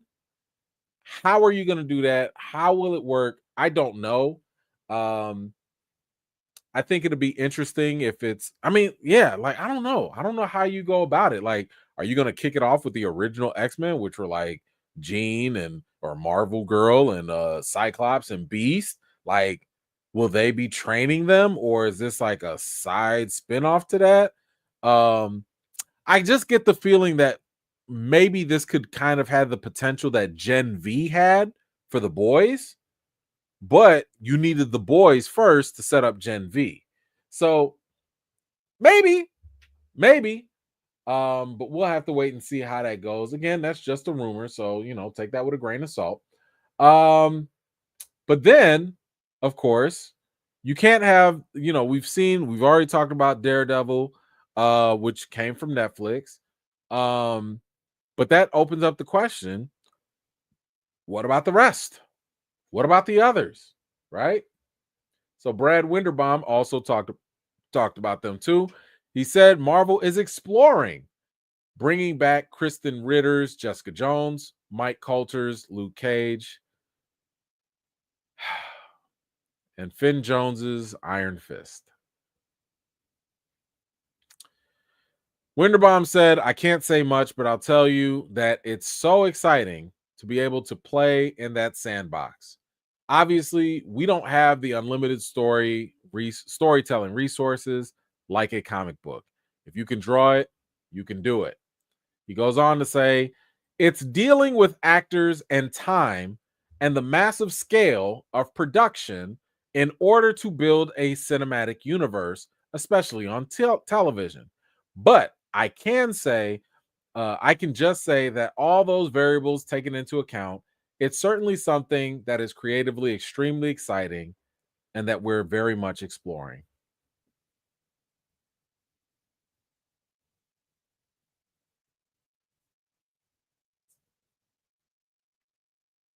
My question is this, and I think you guys know my question. Are y'all exploring whether or not Finn Jones has been training to play Iron Fist? Is that part of your exploration? Hold on. About to have some receipts. Hold on. Hold on. Hold on. Give me 1 second. Uh-huh. Okay. One. And hold on. Nope, not that. Recently in the news, not too long ago,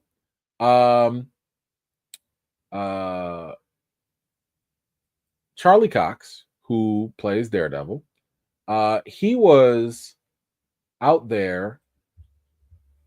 I want to highlight this for y'all too, because y'all know I'm going to come with the receipts. Y'all know this. There we go. Look at this.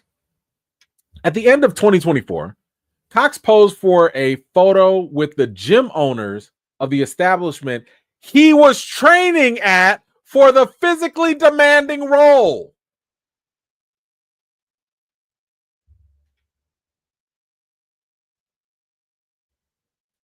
Okay.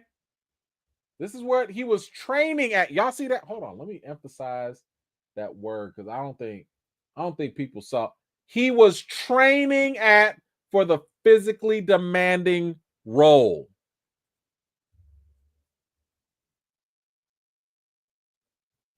Why do we keep hearing about all these other actors? They're training, they're practicing, they're doing it.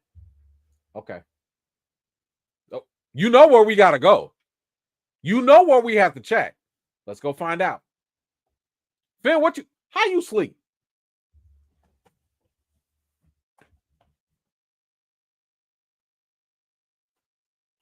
I can't even make this up. I can't make this up. He's asleep. That's it.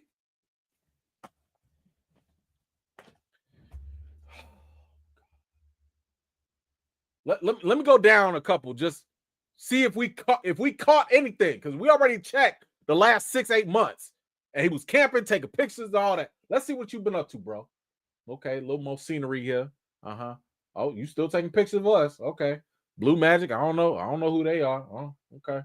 Yep. Still. Yep. Looking at the sky. Okay. Some more art. Yep. Okay. Some random people. Yep. Okay. Still clubbing. Out on the waters. Okay. Yep. Oh, another picture of you. He's taking pictures of y'all now. Hey, he's out there chasing waterfalls. Okay. They told him don't go chasing waterfalls. He's chasing waterfalls. What else you got? You got some up, and you out here in the water. You in the water. This was 5 weeks ago. You in the water, having rubber dub tub, just having fun out in the water, taking pictures of flowers. This is what he's doing. Oh, I'm not giving you a like. Take that off. That's it. And sleep. Marvel, what are y'all exploring? What are y'all exploring? I need to know if y'all exploring whether this man wants this job or not. Because this don't make sense. How come I see every other actor out there working out, training, practicing, or at least staying in shape or something?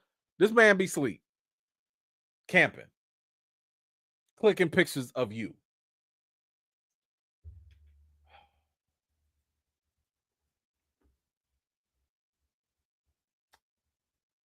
Anyway, as soon as we reported all this stuff, not even too much longer, the next day, Marvel was like, nah. Because there have been other shows that have been in the talks. Nova, for example, we talked about that. Yeah, all that stuff's dead. All that stuff is done. Says sources stress the deadline that these projects that supposedly were in development, that these projects were never officially greenlit and may still come to fruition at some point. The studio has simply shifted its priorities at the moment. I hope it ain't for Hawkeye or Finn Jones. I hope that ain't y'all priorities. Deadline says we're told that the decisions is also reflective of a new model for producing television that's emerged at Marvel in recent years. Originally, Marvel approached series development in a much similar way, in a much same way it handled features. A slate was announced, and that was teased. Was more or less what got made a couple years ago. Senior leadership decided to retool that process as they are revamping the new Daredevil series, Born Again, which I basically told y'all about before. Let's see. Brad Winterbaum says we're developing more than we make now, so we actually have a few different things brewing that we might see through to the last, to at least a pilot script to see if we want to make it. But there's a lot of opportunity out there. It's hard to choose favorites. We're really being careful about what we do next. I hope y'all are just as careful as looking through Finn Jones's Instagram. Please. As for Nova, if Nova was the most concrete of the three projects put on pause, Strange Academy, this was another show that they were thinking about, and Terror Inc. were also rumored for some time to be in development as series for Disney Plus. Strange Academy would have been an adaptation of the eponymous comics book series set in New Orleans. It centers on a school founded by Dr. Strange to educate young individuals with magical abilities. The show was expected to focus on Wong, portrayed by Benedict Wong, and his leadership of the school. I don't know if that would have been successful. I feel like we got a tease of that in Doctor Strange 2, but only Wong, and I like Wong. Wong is a cool character, but I don't know. This sounds very Disneyed to me. Hey, let's take these young kids with magic and let's see what kind of magical shenanigans they get into. No, I'm good. Terror Inc. Let's see. It centers on an anti-hero by the name of Terror who possesses the ability to incorporate the body parts of others into his own form, gaining their memories and abilities. Ew. Ew. I don't want to see that. Like, what is that even? What? Listen, I like comic books, and I ain't never heard of this. Have y'all heard of Terror Inc. or anybody read that comic or whatever? This was in '92. Oh, I ain't never read this. Yeah, and y'all want to put that on Disney Plus? What? No, I'm good. I'm good. Um, but yeah, okay. So whatever. All that stuff we talked about, they putting stuff on pause. They not doing nothing. They're trying to pick and choose. Whatever. Anyway, y'all let me know. What do you think about the upcoming slate for Marvel TV? Do you think Agatha should get a season 2? Do you think that there should be another Hawkeye? Do you think that they should recast Iron Fist? Please say yes. And how do you feel about those projects that are on pause? Whatever you think, let me know your thoughts in the comments down below. All right. I think we got a couple, and then we're gonna answer these. Just my opinion. What you got, brother? Thank you so much. Y'all make sure to go subscribe as well. You have to hear my theory on why Eternals 2 is the perfect sequel for Secret War. Do I?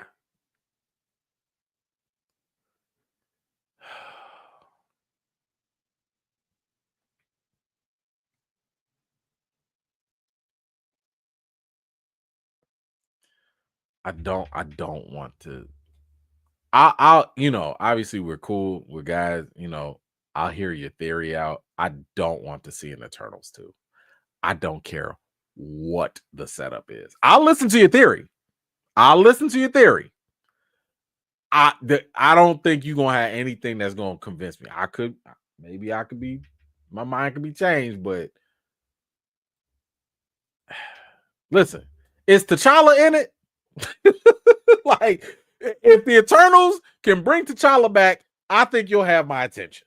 If you could sprinkle some T'Challa in there, maybe we could talk. But outside of that, bro, ain't nothing that I could think of with Eternals that's gonna get my attention at this point.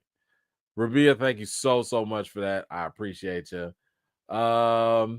Let's see. Quiet one, what you got? Since we have a Hulk in the raft now, alongside a mastermind Baron Zemo in there too, would be interesting to see if they bring those worlds together. Sure. No, I like what they were doing with the raft. And yeah, that would definitely be interesting to see who and what can come about that. I'm more so curious, how long is Harrison Ford going to play this role? I mean, Harrison Ford is 82 years old. Y'all already recast once.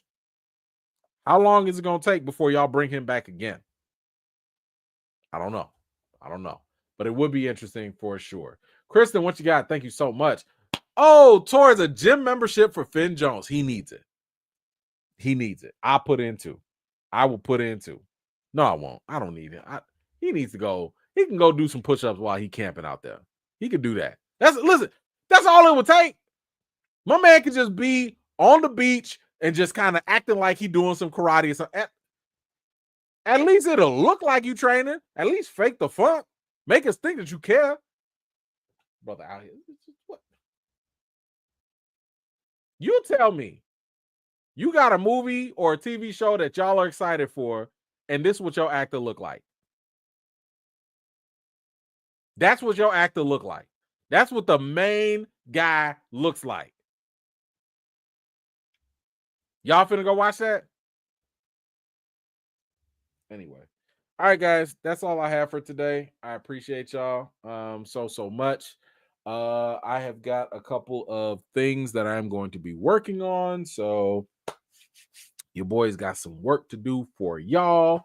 And we will definitely be coming back to talk about Daredevil. I'll probably post online, so make sure you're following me. I'll post my reaction to what did I see? I saw the first two episodes. So I will let you know next week when I'm allowed to my reaction to that, and then of course we'll definitely talk about it. But I think that's about it. And yeah, I think we're gonna have to talk about Paradise. Like that might have to be a thing. So anyway, guys, I want to thank you so much for your time. I appreciate you. It is the weekend, so you guys know the routine. Be safe out there. Wash your hands, wash your butts, and everything in between. Until next time, I'll see you guys later. Peace.